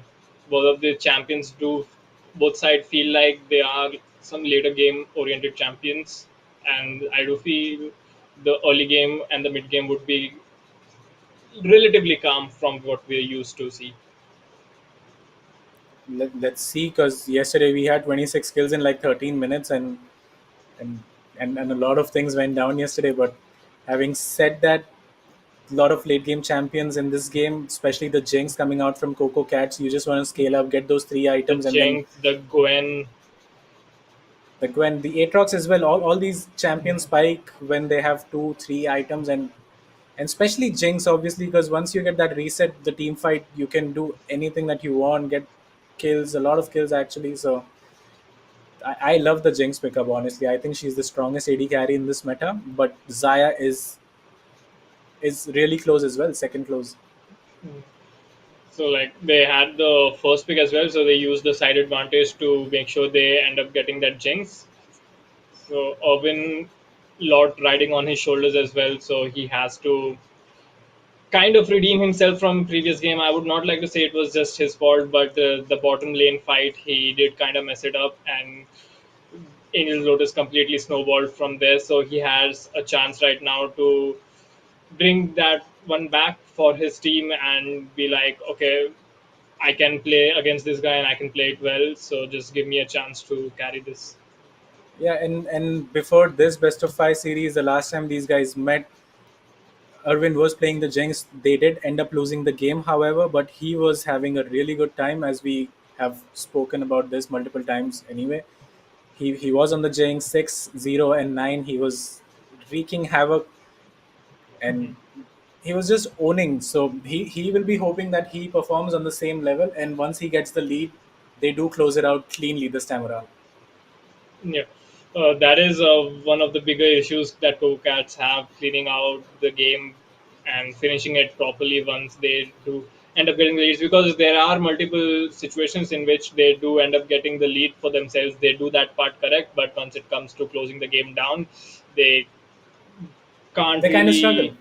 Yeah, they leak a few kills, take a few bad fights, maybe don't time their pushes well, etc., and they have a hard time usually doing that. So let's hope that they have And it polished mostly that comes one down out. to, yeah, it mostly comes down to the cockiness as well, because as we saw last night, uh, beyond Bankai, he was having such a nice time in the game, and then he decides to fight them 1v4, gives a huge Yeah, shutdown while he was playing the Pantheon. And those kind of mistakes, you can't solve them in one day, because that becomes a part of your playstyle as well. That once you're ahead, you're like, I can take this 1v3 or take this 1v4, fight these guys out. But those are the small mistakes which can drag the game 5 minutes, 10 minutes. So let's hope Coco Cats don't do that if they do get the lead in this game, which is an uphill task in itself against Temple of Kings. I mean, if any team is going to take a lead against Several Kings, I would put Coco Cats to be that team. So I hope I'm feeling very optimistic with the draft. I don't know why. I'm just getting a feeling that the draft is a little better than Temple of Kings. So I have a lot of expectations in this game number two, and hopefully they bring this one back. And they are looking to level up the series, tied up 1-1. They've lost game number one. Just remind the viewers, this is a best of five. So first team to win three games wins. Temple of Kings is up 1-0 in this series, and this is the grand finale. All to play for, and just winner takes all, loser goes back with nothing. Winner Place in goes to the Hangzhou, Asian China, Games. Asian Games. So it's like Exactly. It's a huge deal. pretty huge deal. Yes, It's a pretty right. huge deal, and Temple of Kings being 1-0 up, they're going to be quite confident here. So let's look out for the runes and the ignites that are coming out from the side of both the top laners. Sasibaka and Zuko, they're going to fight it out in the top lane and try to get one up on each other.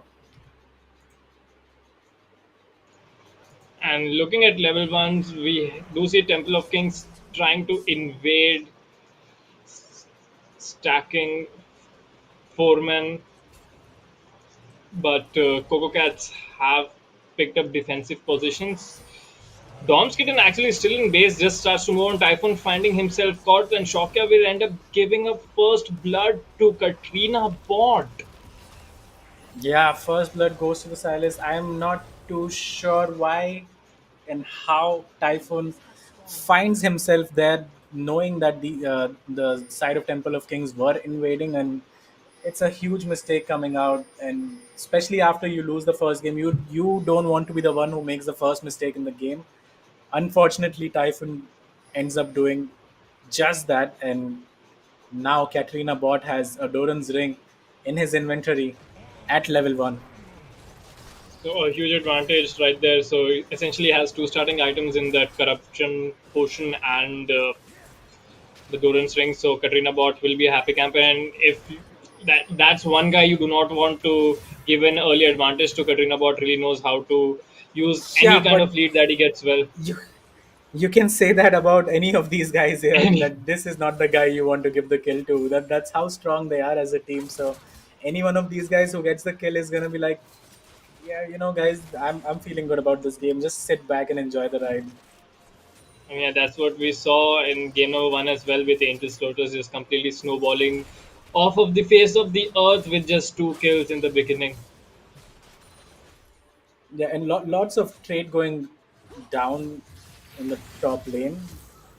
Zuko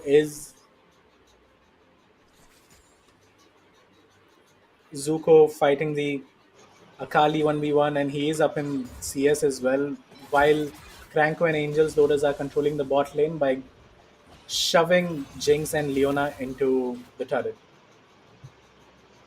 Right? And we do see, apart from the early first blood, not a lot of action going on. There are being trades going I think around. Zuko can, yeah, that was close. I think Zuko can get a solo kill pretty soon here because Well, he I has a lot mean, of mana.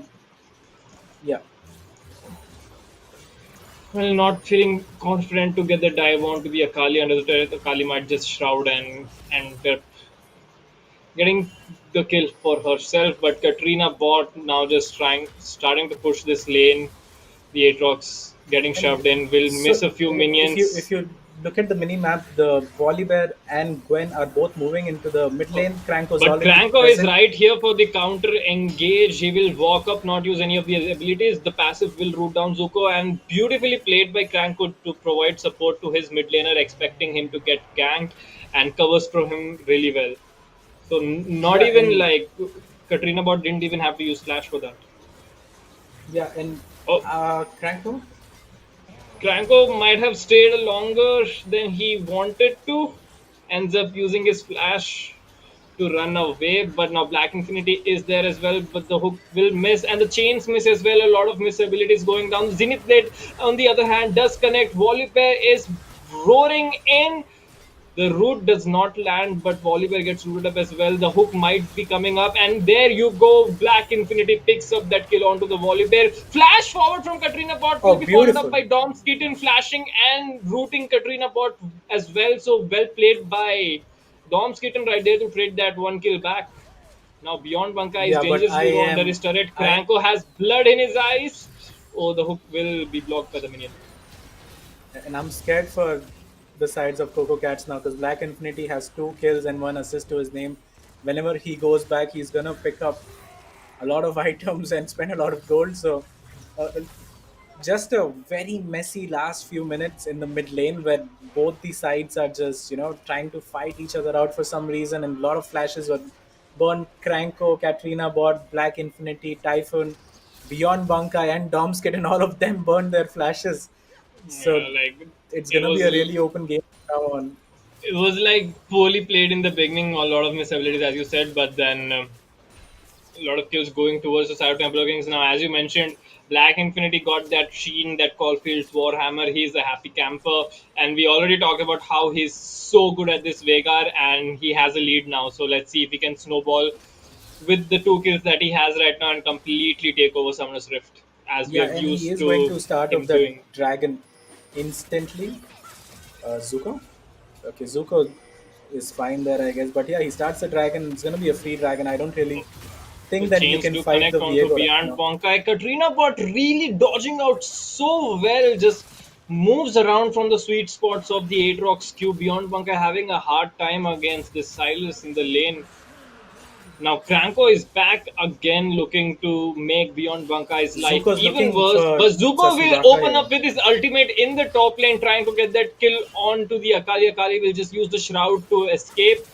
Sasibaka buying as much time as he can, and beautiful E to dodge and connect it onto Zuko, and actually turns around level 5 and gets the kill onto the level 6. Gwen, well played by Dead Corporal.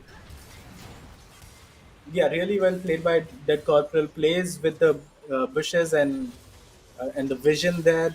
Zuko is left guessing where the Akali is, and once he has all his abilities coming up from cooldown, gets the solo kill while being a level down. So that's pretty well played from Sasibaka there.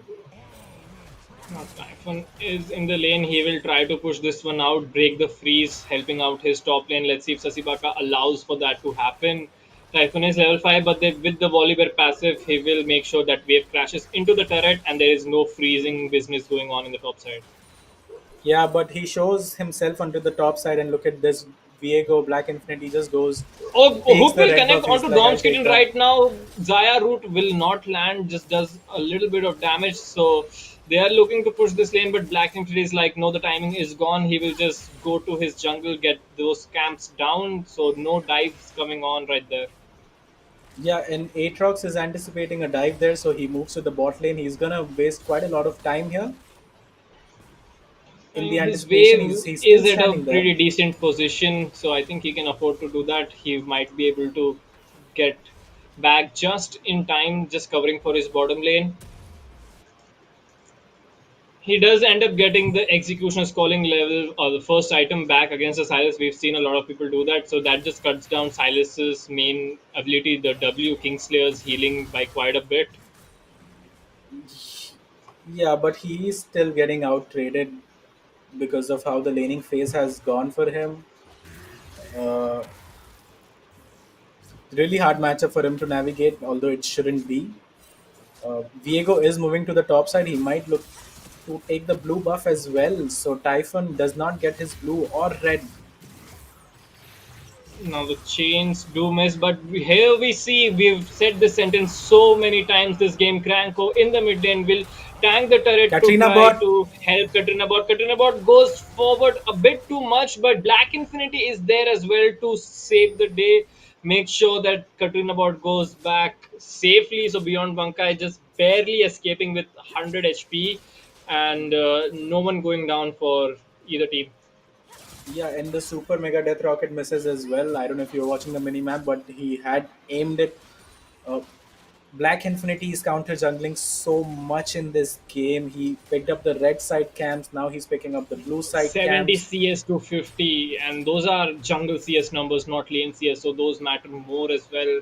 Black Infinity is just taking over Typhon's jungle.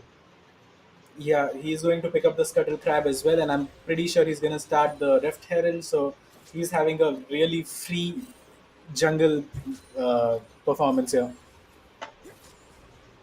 And they are keeping track of the Volibear as well. They know at all times where the Volibear is. Zuko getting dove under his turret, and Sasibaga gets his second solo kill. Now Beyond Bankai is there along with Typhon trying to trade that one kill back, but Black Infinity will be helping out Sasibaga right there. If you can Oh, get that one kill, Black Infinity might be able to get the reset, but he ends up going down as well. Really well kited, but Katrina Bot is right here saying, I will avenge my fallen jungler, and they end up trading that one kill as well. So 2 for 1 in favor of Temple of Kings overall. overall a 2 for 1, but in this specific fight, 1 for 1. And I think Coco Cats will take that because Black Yeah, they Infinity get had the a shutdown shutdown as well. bounty. Yeah. Yeah, exactly. But having said that, 10 minutes Divine Sundra completed. That Viego is so powerful, man. He can fight the Gwen, Volibear, Aatrox, anyone from the side of Coco Cats 1v1 at this point. Oh, a very weird interaction right there. Irvin flashing out at the last second out from the Nautilus hook. The ultimate lands as well.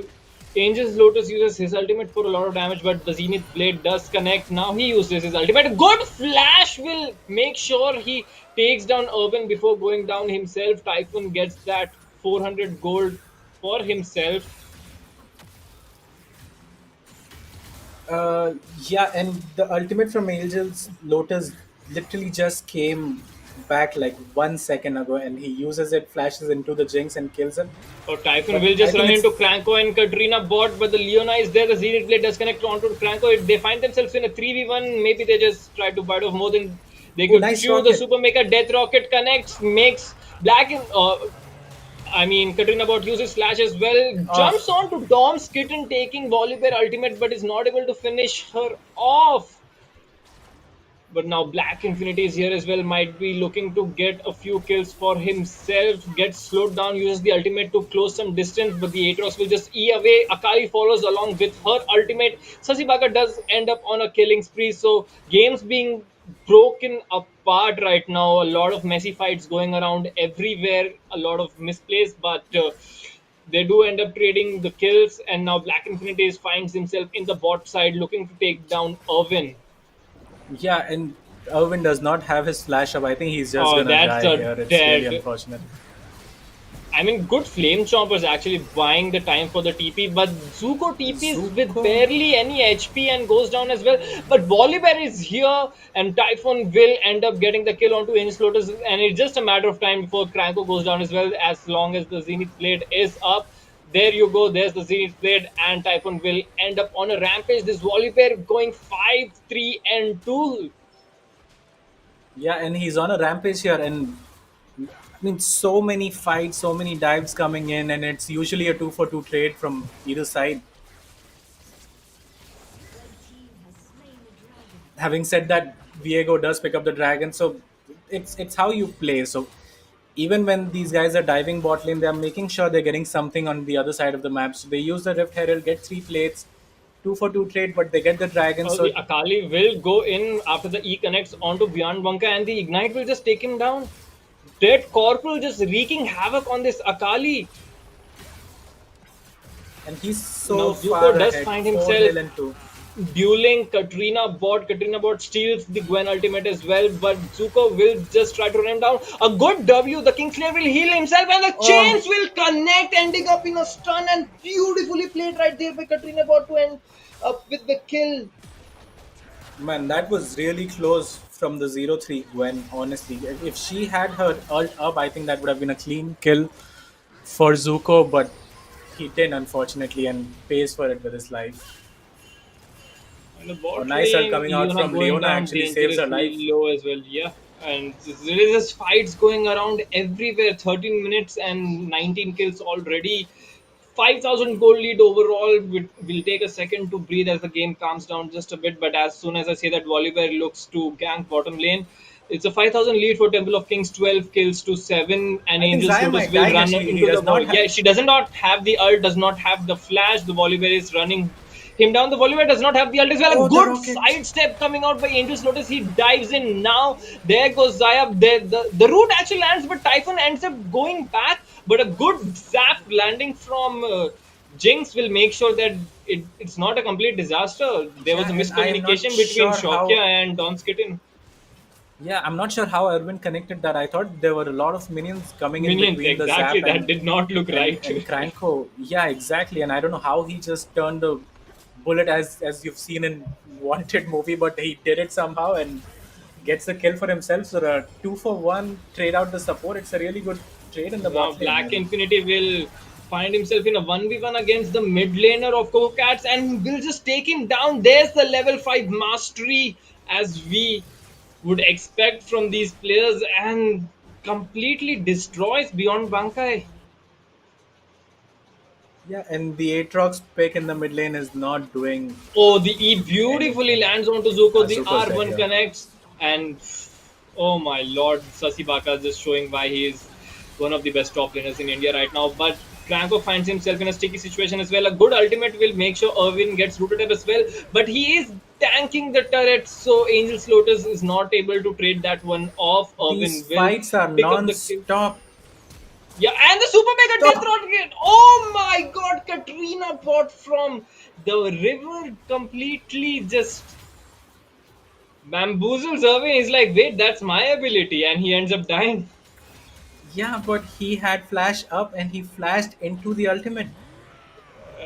Maybe a panic flash, but Katrina bot having a good laugh in the mid lane, as you see, feeling good about himself after that kill.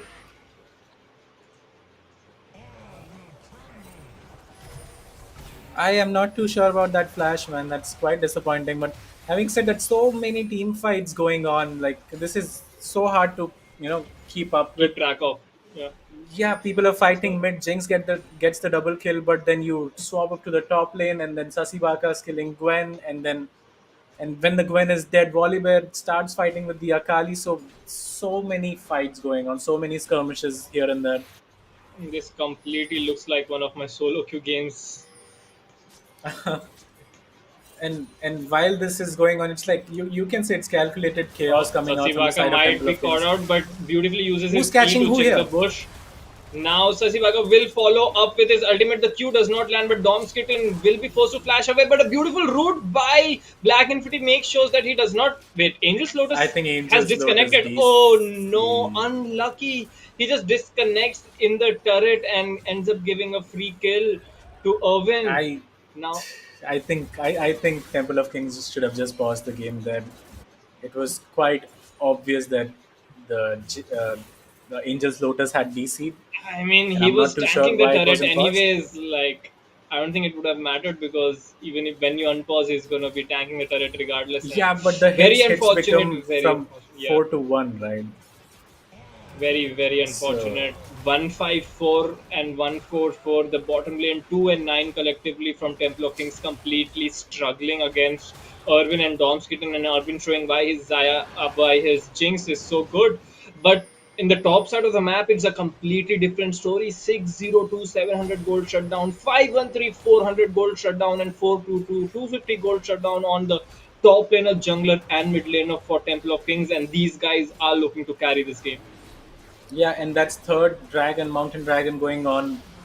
Uh, Black Infinity will finish it and they will move on to the soul point and they'll look for the 23 minutes soul. And if the soul goes to Temple of Kings here, I think it's going to be a very hard Oh game yeah, for Coco Cats. Mountain It already Drake's is. one of my favorite Drakes, but the good hook connects. They are looking to actually fight 3v1, but here comes the ADC in the back, Good but flash by Black Black Infinity. Infinity will get that reset, and Katrina Bot steals the Volleyball ultimate, will jump in, and looks like a complete whitewash for Coco Cats. They do end up taking down Black Infinity, but end up losing 4 members, so 4 for 1 for Temple of Kings right there. Yeah, and beautiful flash coming out from Black Infinity. He was going to die to the Super Mega Death Rocket, but he flashes it. And since he flashes it, the Jinx does not get excited and the The fight reset, just yeah. turns. And the Akali, I mean, come on, man. 8-0 in 18 minutes, 150 farm. He is playing so well in this game. Even diving Zuko early on in the game under his own turret. It's so hard to play Jinx in this game when they I have so mean, many dive champions. Sasibaka just showing why he is so famous for his Akali in the Indian League of Legends scene, just not relenting at all. We thought that Gwen might be having a good matchup, but he just completely takes it away just from individual skill. We saw in the early game as well, he was level 5 and ended up killing a level 6 Gwen, solo kill. But meanwhile, in the top lane, we do see the Silas jumping onto the Aatrox, gets the kill as well. The Zonias will buy some time, flashes onto Irvin, trying to get him down as well. Good chains. W Kingslayer will buy him some HP. 3v1 ends up getting 2 kills, and that just shows what Katrina Bot is made up of. Yeah, and really well played from Katrina Bot. Uh, Kills the Aatrox 1v1 and then flashes in, kills the Jinx as well in a 2v1 with Leona being around. So really well played from him. They need four guys to stop him right now. And I you mean, haven't even seen even the if they Akali get fight 4, I someone think yet. he gets 2 and then dies. Man, this game, I think this game is pretty much over as well. Although we were expecting, I mean, I was expecting and hoping for a 3-2. This could be a 3-0 series. I mean, it was looking so good for Cats in the beginning with the bottom lane, but the top side has just been a one-sided brutal massacre, and we saw Black Infinity get those 2 early kills, and he helped his mid laner and top laner translate that into a lead as well. And we saw how Kranko was constantly in the mid lane helping out Katrina Bot and making Beyond Bankai's life miserable. Just really good team communication and team play coming out from the side of Temple of Kings, Oh and man, Beyond Banka is gonna die here. Beyond Bankai finds himself on the opposite side of the map and is just a matter of I mean, seconds. look at that. Sasibaga goes legendary, and this is looking really bad for Coco Cats right now. Yeah, if you find yourself alone with the Akali in the side lane, just go AFK honestly, because she Yeah, is just going to leave kill your you. keyboard at that point. Just leave your keyboard exactly. Don't make it hard for yourself. It's She is going to one shot anyone, and I mean anyone from the side of Coco Cats right now, even the volleyball. Zenith Blade being thrown around just misses the root. Will connect onto Franco though. And Krakow will just use the Typhoon. terrain to hook away the solar flare just for a support. They're so hungry for the kills, expending a lot for Kranko, and he manages to survive as well. But here comes Katrina Bot from behind, takes the Bolivar ult, makes sure the turret does not hit his team as well. Angel's Lotus has slain Typhon. Good knock-up coming out right there from the Nautilus ultimate, and a triple kill coming out from Angel's Lotus. 5 for 4, And and I they think are this could be looking the down to put game. down this siege. Yeah, this could be game very easily for the side of Temple And of look at Kings. those Really dead timers, beautiful dive 20 coming in. seconds on 20 seconds on each member And of Coco Cats. yeah, and Zuko had TP the whole time, so I'm not sure what he was doing in this team fight. I think he should have been there. to help his team. I do think Temple of Kings could have finished this, but they are not going to take any risks, and that's a smart play coming out from them. Akali just went back, got his Sonia's has a death cap as well to his name. Ah man, that Oh Akali is boy, Dead painful. Corporal Sasibaka is a big boy in this game right now. I do not want to be near the champion.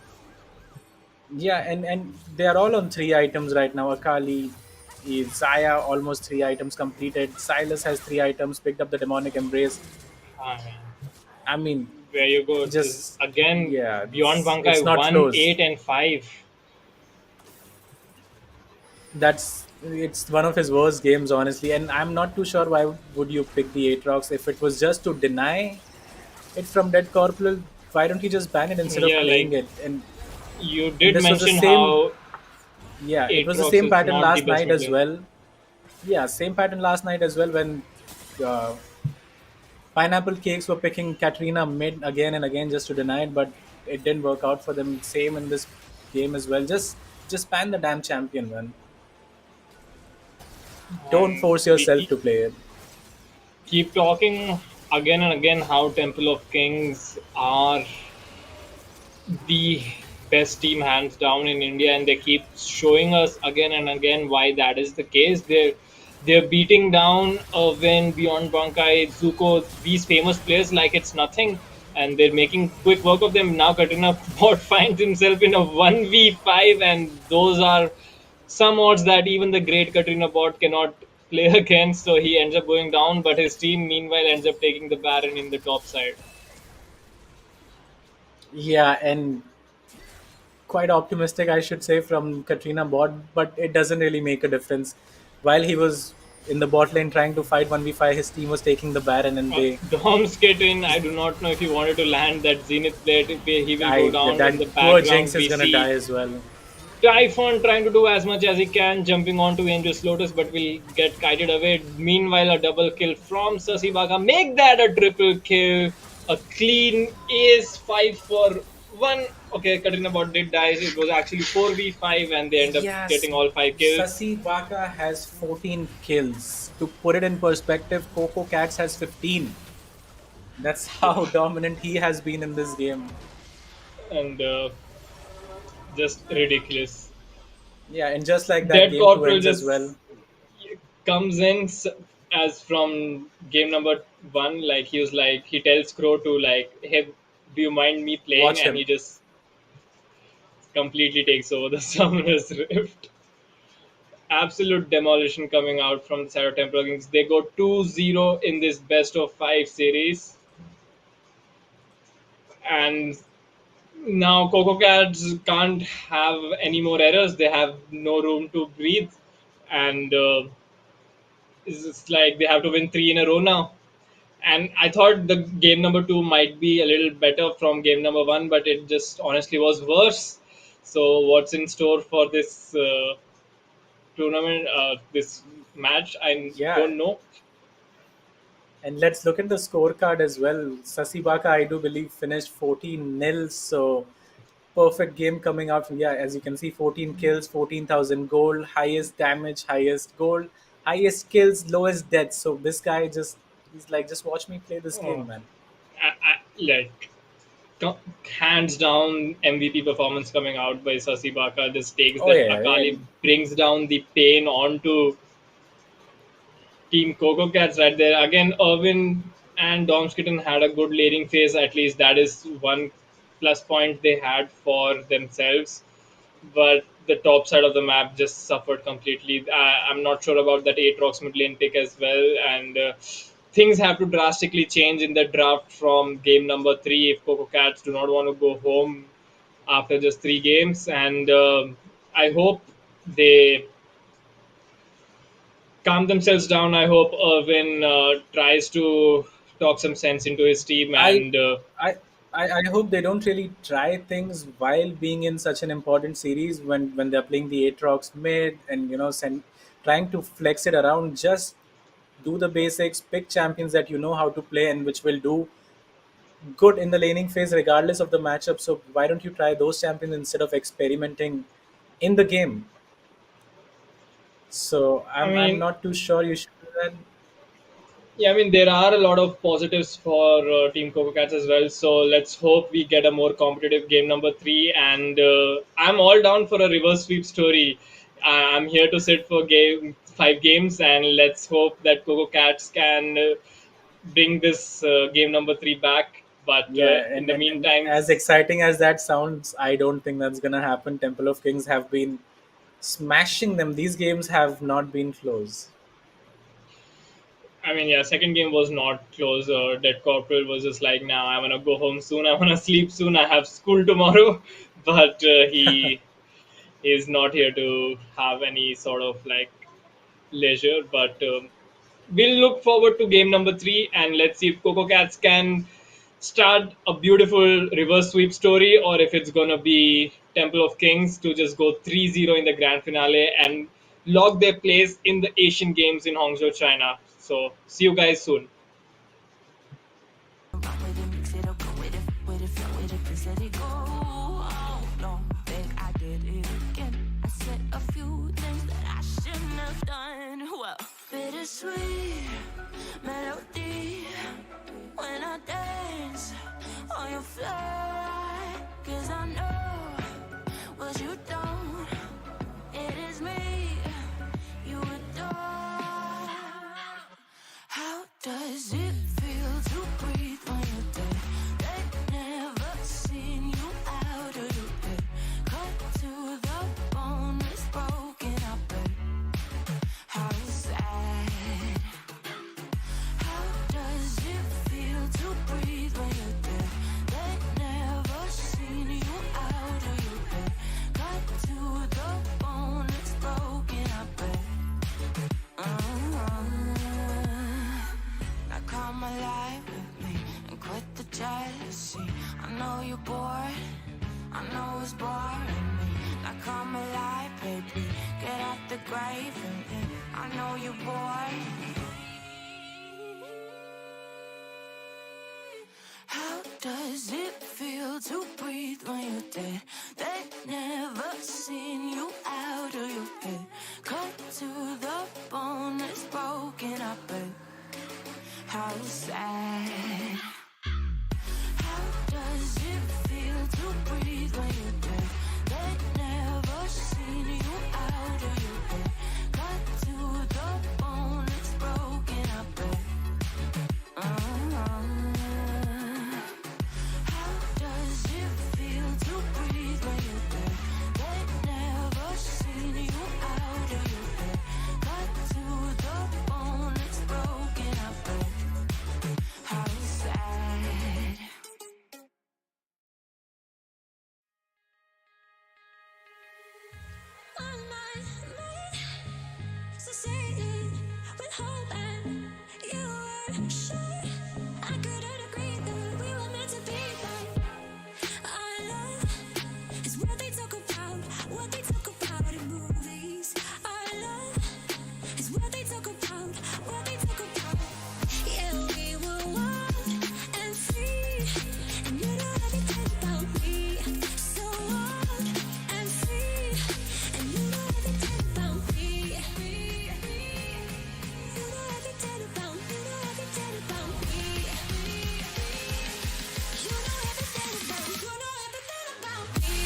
that you never started. You once destroyed a broken heart that was already shattered. Holding on to what we have, you take us to the edge and back. Holding on to what we have, you take us to the edge and back. Yeah, yeah.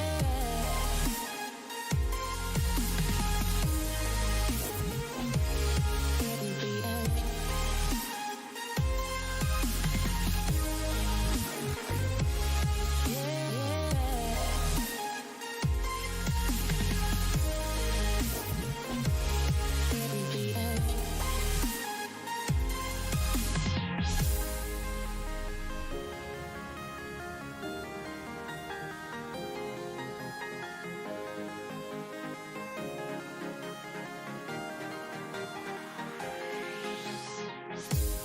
Paranoid, you claim this love that you never started.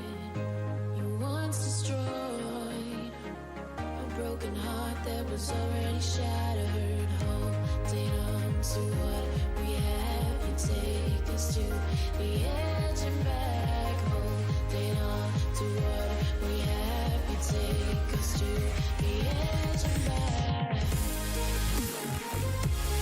Yeah, yeah.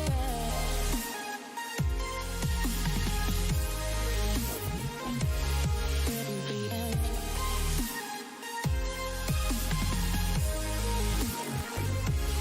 Yeah, yeah. The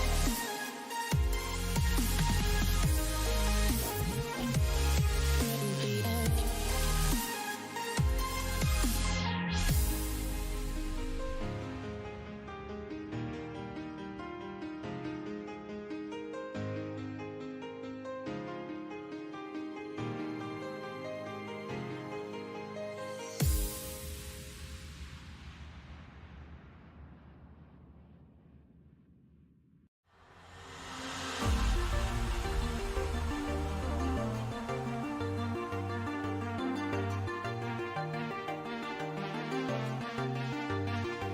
And we're flying so close to where we belong. And we're trying to go somewhere new. And I try to crack this iceberg open till it shatters through the ocean. I wanna make shockwaves. I wanna make shockwaves with you. Gonna move the ocean current till the waves flood what's been burning. I wanna make shockwaves. I wanna make shockwaves with you. And I know I'm only getting higher till it feels like I can walk through fire. And I know I'm only getting higher till it feels like I can walk through fire.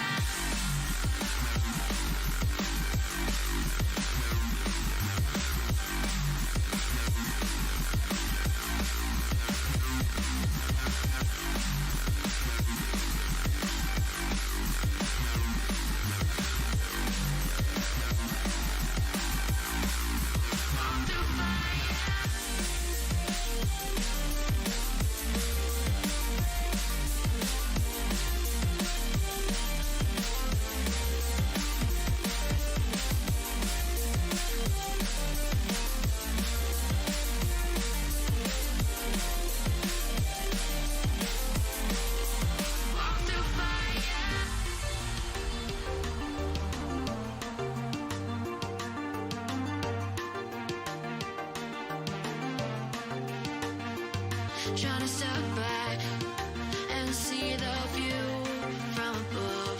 'Cause I know that nothing lasts forever. And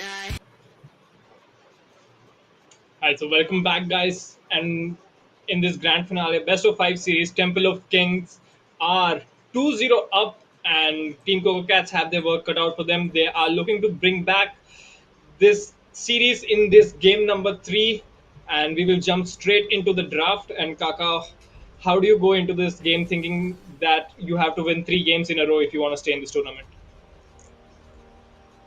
I mean, you have to stay strong. I mean, you need to realize the bigger picture here and the prize, representing your country in the Asian Games. So that should be motivation enough for any of these guys to play in this game and try to win. Having said that, let's jump into the pick and ban. Zinjao Pantheon again banned against Beyond Bankai. He's such a good Zinjao player that they don't want to face it. And Blitzcrank, that's kind of Okay, surprising to me. yeah, I think they wanted to take it away from. I don't know. They even showed the Nautilus Blitzcrank against Nautilus. Very different pick. I'm gonna say I like it. I like what Coco Cats are doing I right like it now. as well. Blitzcrank Exactly. into Samira. Exactly. I mean, if you're gonna go out, go all out and pick champions Yeah, that you're gonna have fun with. And Blitzcrank is a fun champion for anyone.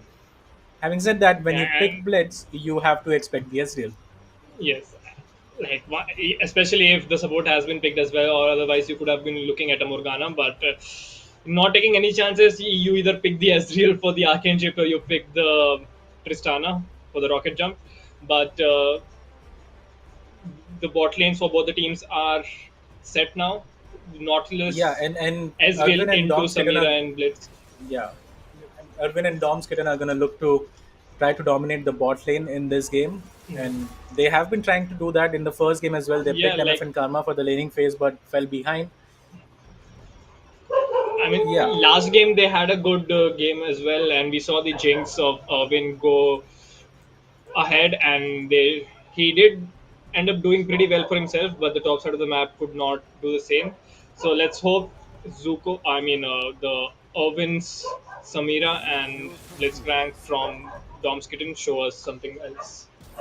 yeah, and I have to say I like the Galio pick a lot. I think Galio is one of those champions that can fix any team comp as soon as you pick it because he has such a big global strength, the taunt, and even the damage you can underestimate from the Galio, but he could one shot the ADC or the AP carry from either side. So Galio is a really good pick, I feel, and especially for this game, as you know, the first two games there were a lot of fightings, a lot of skirmishes, and Galio really excels in those skirmishes. So it's a really good pick, I feel.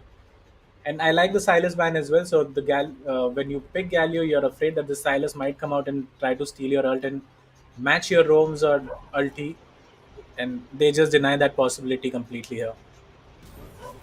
I mean, yeah, and beyond Bankai will be on that Galio, will try to influence the entire map, as you said. A bandage fix for any sort of team composition. Galio is just such a good champion overall. Will be looking to get that ultimate up as soon as possible, and will just try to help his bot lane, his top lane, and just turn team fights on his wish. And now we see the Viego being taken away from Black Infinity as well. Now I think that Diana is gonna be the jungler Jungle, yeah. for Temple of Kings. Yeah, yeah, definitely. I think that's Diana Jungle, and which means in Sasi Baka and Katrina Bot won't be playing AP champions this time around. So Lucian for mid lane, it seems like against the Galio, and that's a good pick. You can try to bully the Galio out of the lane, but I still think Galio is such a useful champ, and you have to take cleanse against him in the mid lane. If you don't, it's gonna be a really hard lane for you to Oh, play in. look at this. They're hovering the Draven. I We've don't think seen that's Sasi happening. Baka do this in the previous ones. I mean, I have seen him do this. He is a madman. Like, he will take a Ignite Draven top lane and he will play it if he wants to. But it changes up at the Yeah. last second. We've seen him do that. So he will end up going for the Aatrox. No funny business around anymore. And Dom's Kitten will round up the composition for Coco Cats by picking that Malphite.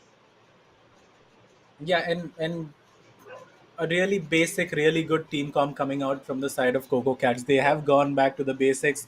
Press R on the champions. Hope Viego gets the resets and then take it from there. So I like their team comp in this game specifically, especially because you have reliable engage now with the Malphite, and if the Malphite goes in, then you can channel the Galio ult as well. So I like what they have But picked here. Having said that, lot of champions that are pretty mobile on the side of Temple of Kings with the Ezreal and Lucian. So I mean, it's yeah, gonna and be Black one hell of a Infinity game here. being the only AP damage source for Temple of Kings, Now, a good combo, as you said, coming out Malphite presses R and then Galio presses R onto the Malphite. So I'm just all my attention is going to the Blitzcrank. Every time I see that, I'm like, what's the Blitzcrank doing here? And I'm really excited to see if he can connect those hooks.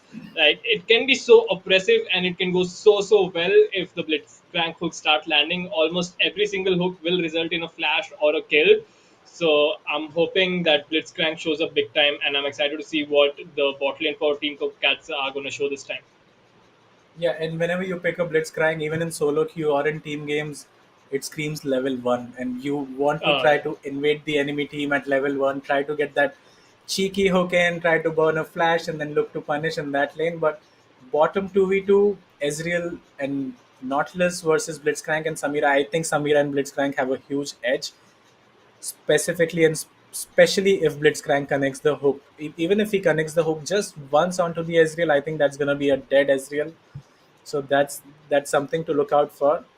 Uh, I mean, yeah, I but think I like the Ezreal will team comp just coming out from Coco Cats this game. A lot of CC, yeah basically. A lot of CC. Ezreal will just hold his Arcane Shift every time for the Blitzcrank hook. So Blitzcrank can just walk up to him with his charged E, play a game of chicken. Who's gonna budge first? He's gonna say, "Okay, use your Exactly. Arcane Shift, use your Arcane Shift," and as soon as he uses it, then the hook will follow. So it's a whole mental game playing against a Blitzcrank. I personally hate playing against him. Like whenever I'm playing Circuit, Blitzcrank is the one champion I'm gonna ban, and I just do not care what the meta is, what's not. I do not want to play against a Blitzcrank, and I'm really excited to see what Dom's Kitten can do.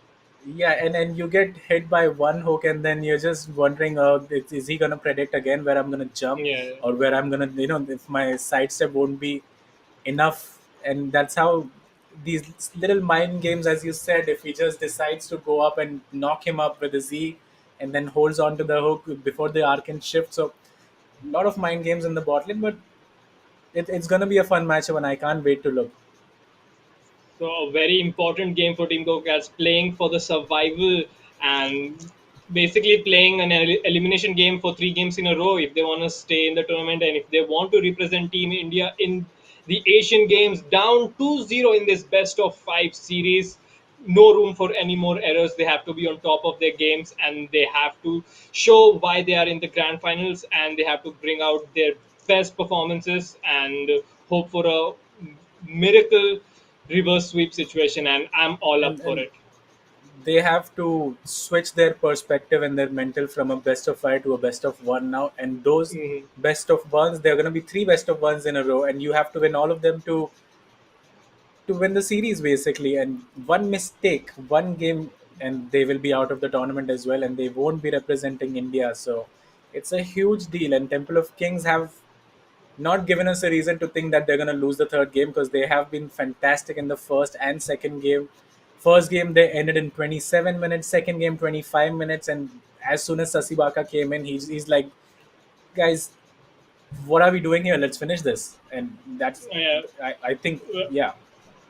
on the flip side of that as well, like Temple of Kings, do you think being so confident, and I'm not even going to say confident, like after coming from back-to-back victories, 20-25 minute victories, do you think a level of cockiness gets in, or do you get complacent thinking that okay, we have this in the back, so we just can do whatever No, we want, or do you think this these is a. guys stay focused? I think they stay focused because this is the team who hasn't lost a single game till now. So how do you win all your games? It's simple. You don't become complacent, and they are not complacent because they have shown the level of performance in each and every game, and they have been just a, 2 or 3 steps above the competition. Right, like they have shown us again and again every single tournament why they keep finding themselves with the winners' medals. But let's see if Coco Cats can bring this one back and have a better game than the previous 2 games, and just bring the competition out, make it competitive, and try to look at it just and get the momentum rolling. As like if you get this one game, then you just start thinking, okay, we just beat them once, we can just beat them again and get the ball rolling.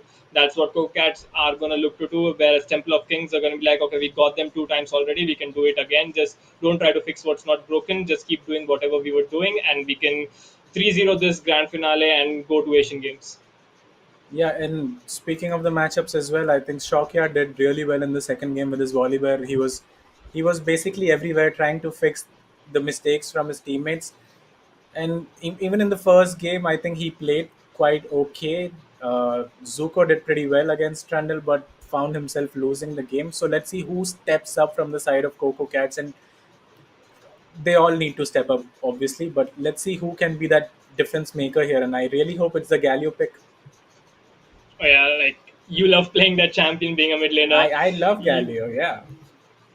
whenever Team Roddy is done or needed fixing the team composition, you just know put Kaka on Galio and we'll fix any kind of composition there is.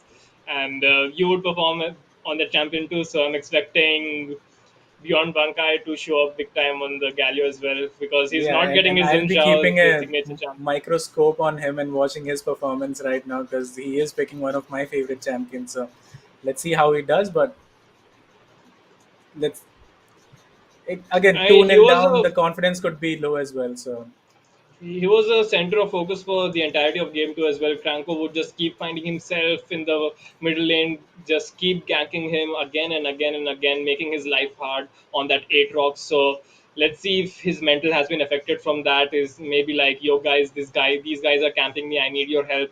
Asking Shokya to like help him out, maybe Dom's Kitten to help him out as well. So like play around me, guys. They're playing around their mid laner, and if you guys can just make sure I get through the laning phase quite easily, this Galio can work wonders later on. yeah, and while I do think Zuko was very unlucky to die in the top lane in the last game, 1v1, and he would be I mean, would you call it look. unlucky? Sasibaka just completely outplayed him. I feel like he had a I, level I still think advantage and it everything. was a little bit unlucky as well though because he got hit by everything and obviously Sasiwaka played it beautifully, but I do think with the level difference he should have won that fight and he didn't. And now he's playing a matchup Malphite into Aatrox, so he is going to get pushed in quite a lot. But let's see if he can impact the map by roaming down and giving up a few CS because you are playing a tank. And here we On go, that note, level we one. jump right into the game and we have a pause, but that will be taken care of pretty soon. Let's take a quick look at the runes of each and every person on the rift right now. We have the Comet Malphite, and he would be looking to just spam his Qs and be annoying in the top side. We have the Conqueror on the Viego, pretty standard. Beyond Bankai is running that Predator, yeah, I Predator. like it. Yeah. So Yeah, trying to I help think his Predator team is around really even more. good. Yeah, yeah, I think Predator is really good in this meta where you can just roam around and try to impact the side lanes. And man, I love it when Blitzcrank's on the rift. Look at how Oh, yeah. defensive Temple of Kings are playing.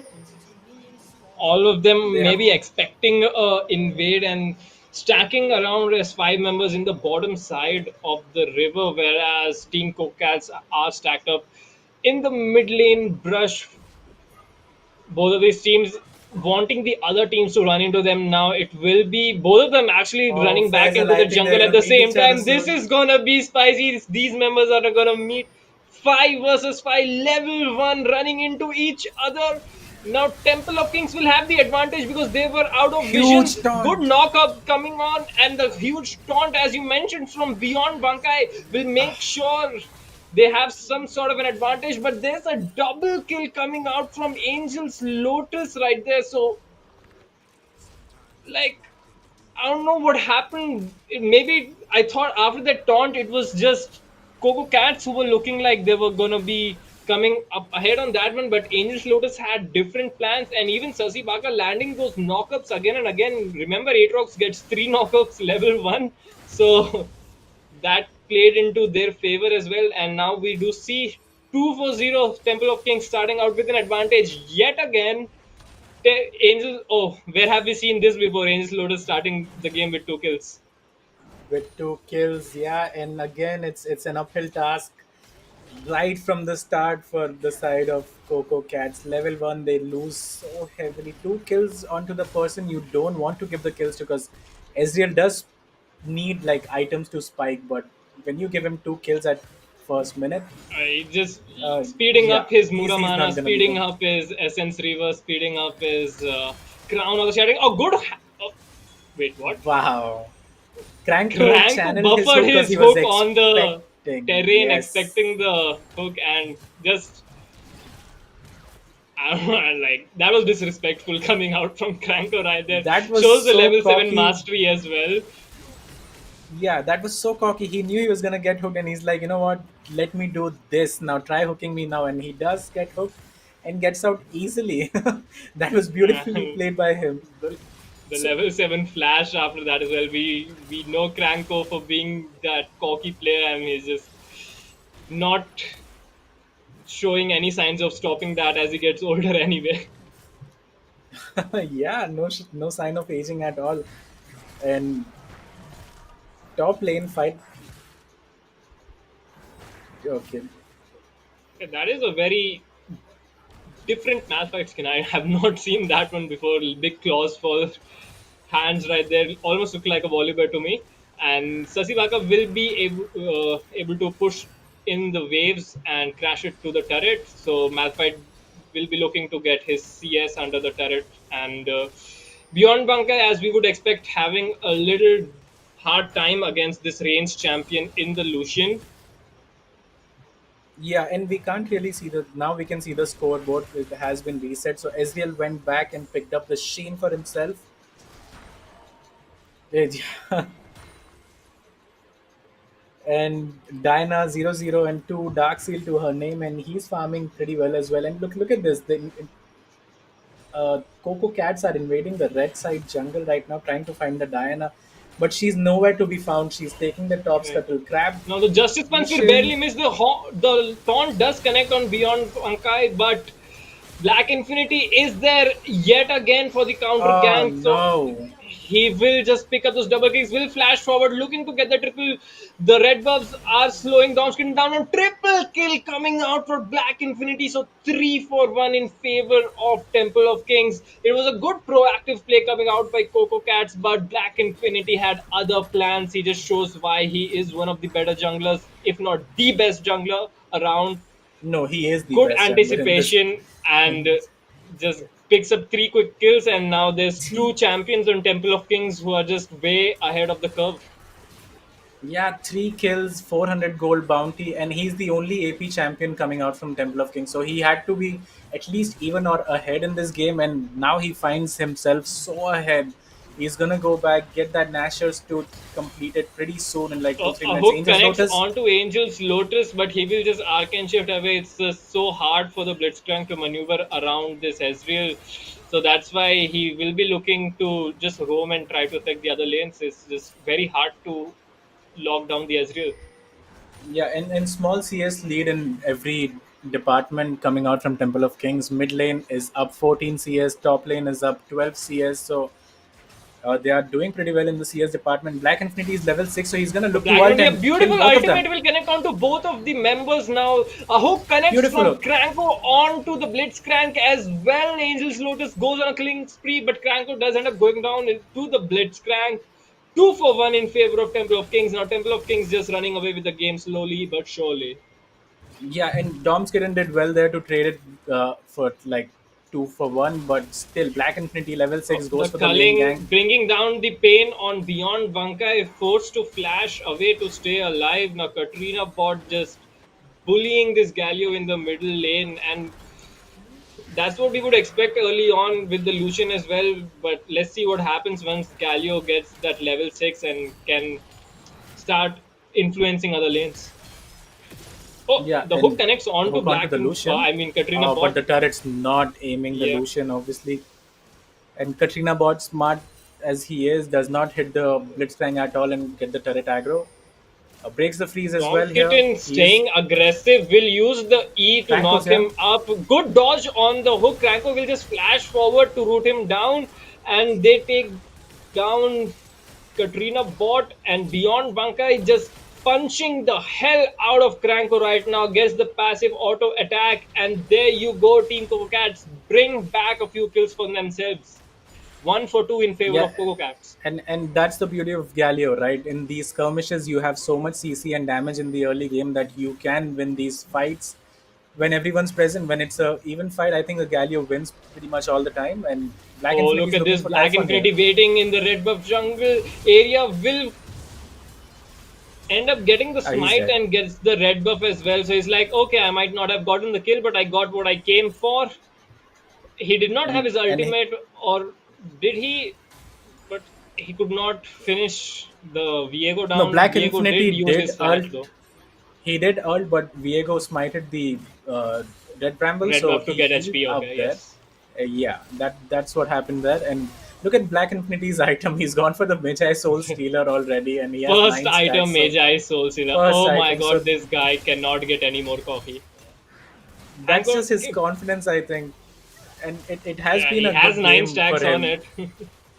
Yeah, he has the most skill participation, obviously the most skills and assists in the game as well. So okay, not the assists, but yeah, and he's gonna take the Rift Herald now. Beyond Bankai The might die here. culling just bringing Yeah. down the pain, and Beyond Bunkai will die solo to Katrina bot as well in the bottom lane. Though Irvin does pick up a kill on to Angel's Lotus, so overall a 1-for-1 across map for both of these teams.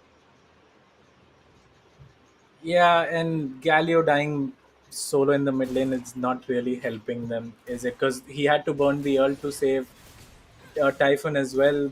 They are trying to knock this mid turret down, still have the Herald in their Now pocket, Beyond so Bunkai they, has popped his Predator, is looking down to chase Katrina bot. The taunt is being channeled up. beautiful Both taunt. of the members will get taunted down.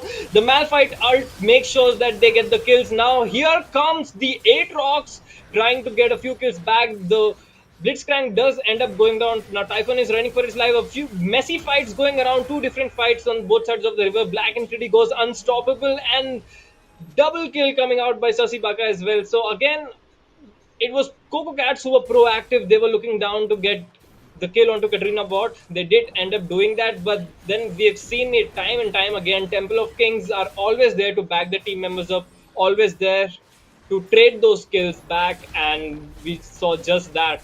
And 3-for-1 in Yeah. favor of Temple of Kings overall. And Oh Irvin just no. dashes into two people, does end up getting a shutdown though, but that was because of the turret. Yeah, but this Diana has found her stacks so early and so many in the game. 21 stacks at 9 minutes, 700 gold bounty. She hasn't even gone back to the base after picking up like 4 kills right now. And let's see what he decides to build. Zuko takes a lot of damage from the Lucian, and Oh my god, it's this just Lucian is. so. He will just solo kill Zuko under the turret. Zuko not respecting the damage coming out of the Lucian, and he will just die like that. Zuko, what are you doing? I think it's just it comes down to how they are going to play the game mentally, and these guys are tired. I'm pretty sure too. Back-to-back losses, pretty heavy losses as well, and the confidence is it's down, man. And you're making mistakes you wouldn't normally make if you were refreshed. So Yeah, we saw Zuko was like one of the saving graces for Cocoyats in the previous games. He was doing so well with that Mordekaiser, and yeah, that's making a very not something we would expect coming out from Zuko. It just stands in front of the Lucian and goes down. yeah, and Diana finally goes back. Let's see what he decides to pick up. I think he's waiting for some gold to. The Rift Maker he picks up as his first item. He's And gonna go for 21 Nashor second. stack It's Magi's. 21 Oh, stack Magi Beyond and Rift Bankai Maker. connects the Justice Punch onto Sasibaka, but will end up getting hooked from Cranko. The Nautilus ultimate gets a few knockouts. Blast Cone to safety. Irvin flashes in and barely But the misses the Galio has kill, decided to come but the back in. ultimate is there. Now Irvin has the reset onto his dash, but that won't be it. So unlucky for Irving. The Aatrox surviving with 30-40 HP. That's it. One more auto attack, a breath onto him, a sneeze, a cough would have gotten the kill for him, but unlucky. Unlucky, and then as soon as they saw the Diana come in, they're like, okay, this fight's over now. Dragon does go to the side of Temple of Kings, and these skirmishes are they would have been so much better had the gold been even, but it's not. And Sasi Baka Sasibaka might. just ends up taking Nah, two he's not gonna turret die. hits. Oh, Aatrox just healing up so much now. 2v1 against the Viego, but Viego just goes down. The Yeah, Black this is Infinity going from just bad to having a worse. lot of fun. Yes, 605 This is on that like Diana. Yeah, and it's like one of the games that we watched yesterday. 12 minutes, it's gonna be close to 10,000 goal Is lead, and it gonna Zuko be a might have to ult repeat out for to survive. Zuko? Cranko is there. The ultimate does connect. I mean, Cranko wanted to predict the ultimate, thinking Zuko will try to run away from it, but Zuko's like, you know what? I'm just gonna try to kill Katrina Bot if I can. And Domskitten actually landing a good hook onto Cranko. Now Irvin does dash forward. The Oh, nice exhaust exhaust. onto Katrina Bot will keep him down, but a good Q through the Nautilus actually will.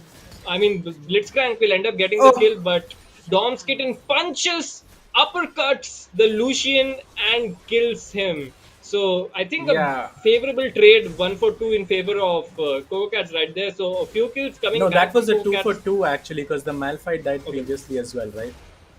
right. Having said that, We see Sasibaka has Sasibaka doing decided to his show thing up, 1v2 in the top lane, just takes down the Blitzcrank, but Typhon and is look not at how much that champ heals. relenting. He's I mean, with his ultimate as well, just 50% increase to all sources of healing. Ridiculous. and let's talk about the goal again. 13 minutes, 10,000 goal lead. Lot of goal into the Diana. Even the Lucian has picked up his Essence Fever and is going for the Muramana. I'm sure. Oh, Code Drinker Typhon will completed on the Aatrox. find the Aatrox recalling, but I I don't don't think know he if can you want to fight him. fight him. Yeah, the ultimate actually gets pulled back from the chains, but Sasibaka is running away. Typhon does land a good route. The Aatrox healing so much, and the sweet spot Q will make sure that the kill goes towards the way of the Aatrox. Yeah, and Typhon has been baited into fighting like a couple of times now. Even in the mid turret, he was baited by the Aatrox to come in, and he died. And again, in the top lane, pays with his life here. So it's it's really unlucky, but I think he should be expecting such damage coming out from the Aatrox. And there's no reason for Sasibaka to fight there unless he knows he's gonna win, and that's exactly what happened. I mean, Sasiwaka just coming from the back of that Akali performance he gave. He's full on confidence. He's high on confidence. He will fight all of these fights and doing really well on this Aatrox as well. 4-1-5 right now. So 15 minutes into the game, 19 kills to 10 in favor of Temple of Kings. 11,000 goal lead for Temple of Kings. And as I say that, Cranko does end up finding himself in between of 5 members, but somehow is still alive only for a few seconds though as Irvin collects that kill. Yeah, and Cranko, okay, that was kind of cocky trying to hook someone inside the tier 2 turret, but pays with Angel's his Lotus life Essence shifts aggressively, but the forward. hook Yeah. will miss. Yeah, and they can afford to do that. TP behind from the Galio, they are going to try to catch out the Ezreal here. The E has been used beyond Bunkai, charging up that taunt, will connect it onto the Lucian. The Justice Punch actually cancelled out with the Aatrox, and a huge double kill coming out from a single Q. Black Infinity goes godlike, and they get a complete ace without losing a single member. There was a good flank coming out from the Galio, but it was completely negated by Sasibaka's Aatrox. A nutty Q landed right there, and now they have the Rift Herald is there, and they might be looking to end the game along with this Rift Herald right now. Yeah, but I don't think they can end the game. But having said that, that fight was so one sided with the Aatrox, and those are the cues that you see in the montages, essentially, where one Q deals Or so much beyond damage. one guy Galio, justice punches into his death right there. I don't know what that was all about. he is So he not will having a not be good very series. happy with that. Yeah. A good hook connects onto the Samira, but Irvin doing a lot of damage with his ultimate. Oh, Black Infinity just going down at the end, but Typhoon going huge with his. Viego gets a triple kill with all those resets. Is this the turning point for Coco Cats? They get a huge ace, get all of that shutdown money into their pockets, and the Viego really coming up clutch for Coco Cats. Yeah, and you would hope this is the turning point, but everyone who died from the side of Temple of Kings picked up a whole item when they died. Death's Dance on Aatrox, Nash's Tooth on Diana, and even the Lord Dominic's Regard on the Lucian. So, was it really a victory for these guys? They do get some gold, but they lose two turrets, three turrets, mid inhibitor, and one Nexus turret. So, it's going to be really hard for them to come back in this game. Now we do have a pause, and that just gives us a moment to breathe. Actually, there's been so much action going around. 17 minutes, 26 kills to 16 for Temple of Kings. 11,000 goal lead, 11,000 at 16 minutes, and that's not something that is easily recoverable. Two dragons for the side of Temple of Kings as well. Six turrets to zero, and it's just a matter of time before Temple of Kings closes this one out. Yeah, it really is. And even when the Baron spawns in the next 3 minutes, I think they can just instantly take it and try to end the game. And when you I mean, look at the CS numbers, forget the kills. None of the laners from Coco Cats have touched the three-digit mark right now, it's and just that's just the being story of the it's game. horrible around here, and Cat's performances has been going down progressively worse with each game. I think they were not able to pick themselves up mentally, and we have a pause right now, and we will be looking to resume. Hopefully, resume the game soon. Yeah, and just like And this it's game is just going been so really horribly. one-sided. Yeah, it's just Yeah, been so one-sided from Temple of Kings from the get-go. Even from the level one, Angels Lotus picks up the double kill, and while we are talking about that, we do get back in the game, and Typhoon's picking up the Cloud Drake has an objective bounty, so that's a good take. But is he gonna pay with but his Katrina Watt life? is If he just does, gonna get the Blitzcrank oh managing to my, just recall in the pixel brush. Katrina Watt just walks right past him, and Sasibaka will end up taking the blue buff away from Katrina Watt. yeah, and Infinity's gonna take the red buff away from the Ezreal. So these guys are just trolling around now. They know the game has ended, and they They're just want confident in to their finish the ability job here. to end it. Now we do see a good taunt being connected onto the Aatrox, but Aatrox We is have so seen far this ahead. before. Galley ultimate knocking up two members as well. They're just trying to chase Katrina Bot as far as they can, but Katrina Bot doing so well, kiting around using his gale force, making sure that he stays alive, and these guys were just thirsting over him so much. Meanwhile, Sasibaka was like, "Thank you very much. I will just pick up these skills and make Yeah, sure I go 3-0.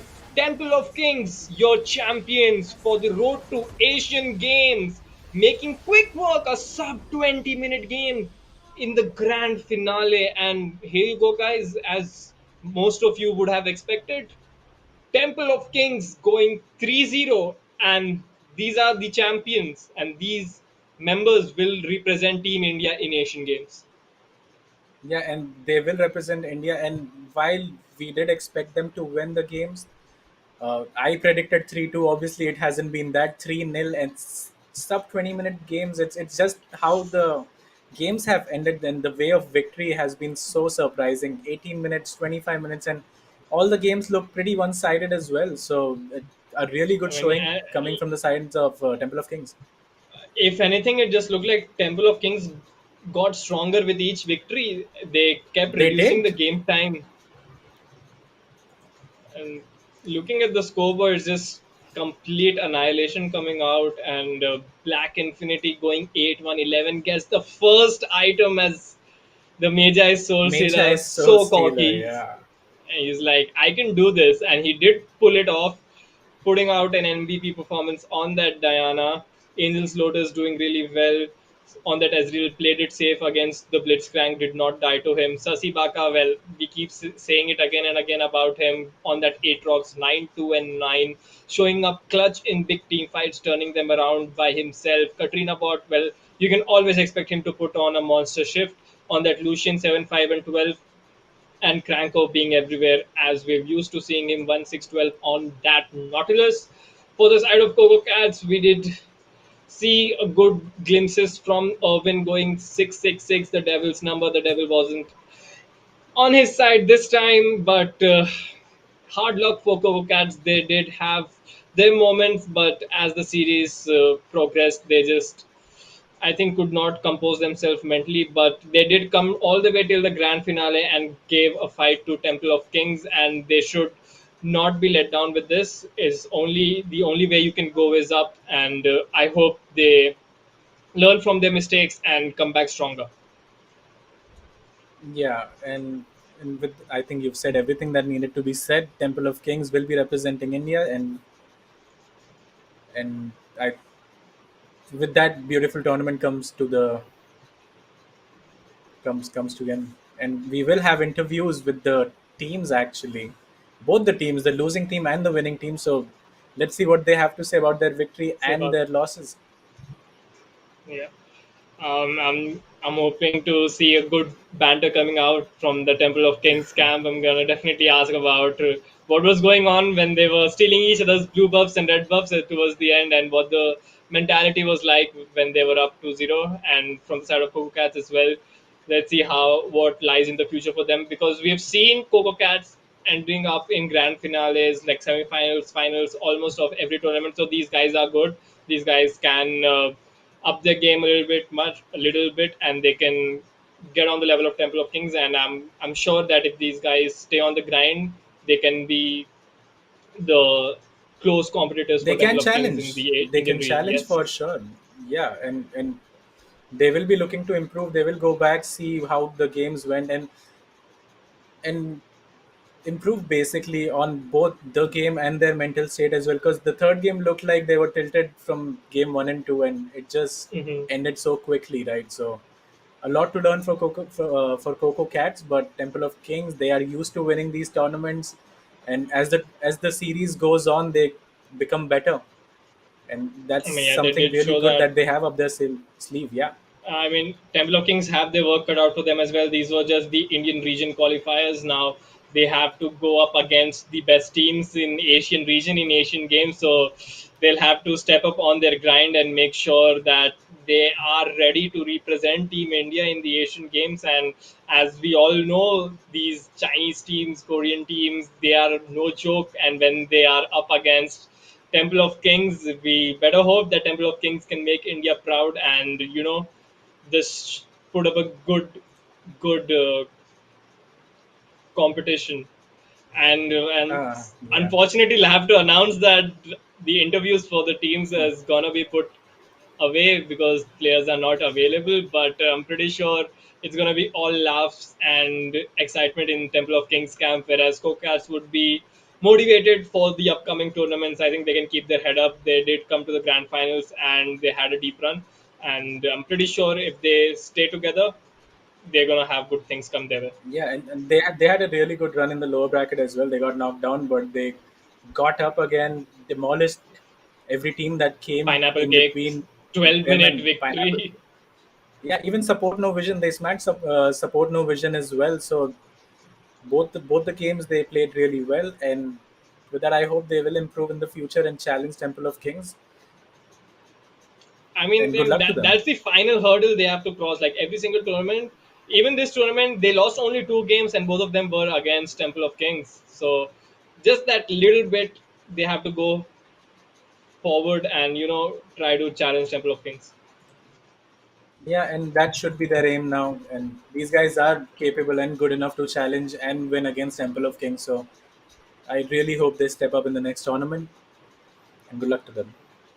Yeah, good luck to them indeed. So once again, we have Temple of Kings, Zuko, I'm sorry, Sasi Baka and Crow in the top lane. We have Black Infinity in the jungle, Katrina Bot in the mid lane, Angels Lotus and Cranko the bottom lane. These are the champions of Road to Asian Games 2022, beating our team Coco Cat in the grand finale 3-0 and going to the Asian Games representing Team India. And with that, goodbye. This was a fun time hosting this tournament. I'm Fireball, along with me is Kaka. See you guys soon.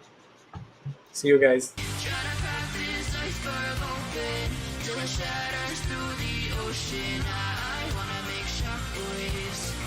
I wanna make shockwaves with you. Gonna move the ocean current till the waves flood what's been burning. I wanna make shockwaves. I wanna make shockwaves with you. Shockwaves with you. Shockwaves with you. Shockwaves with you.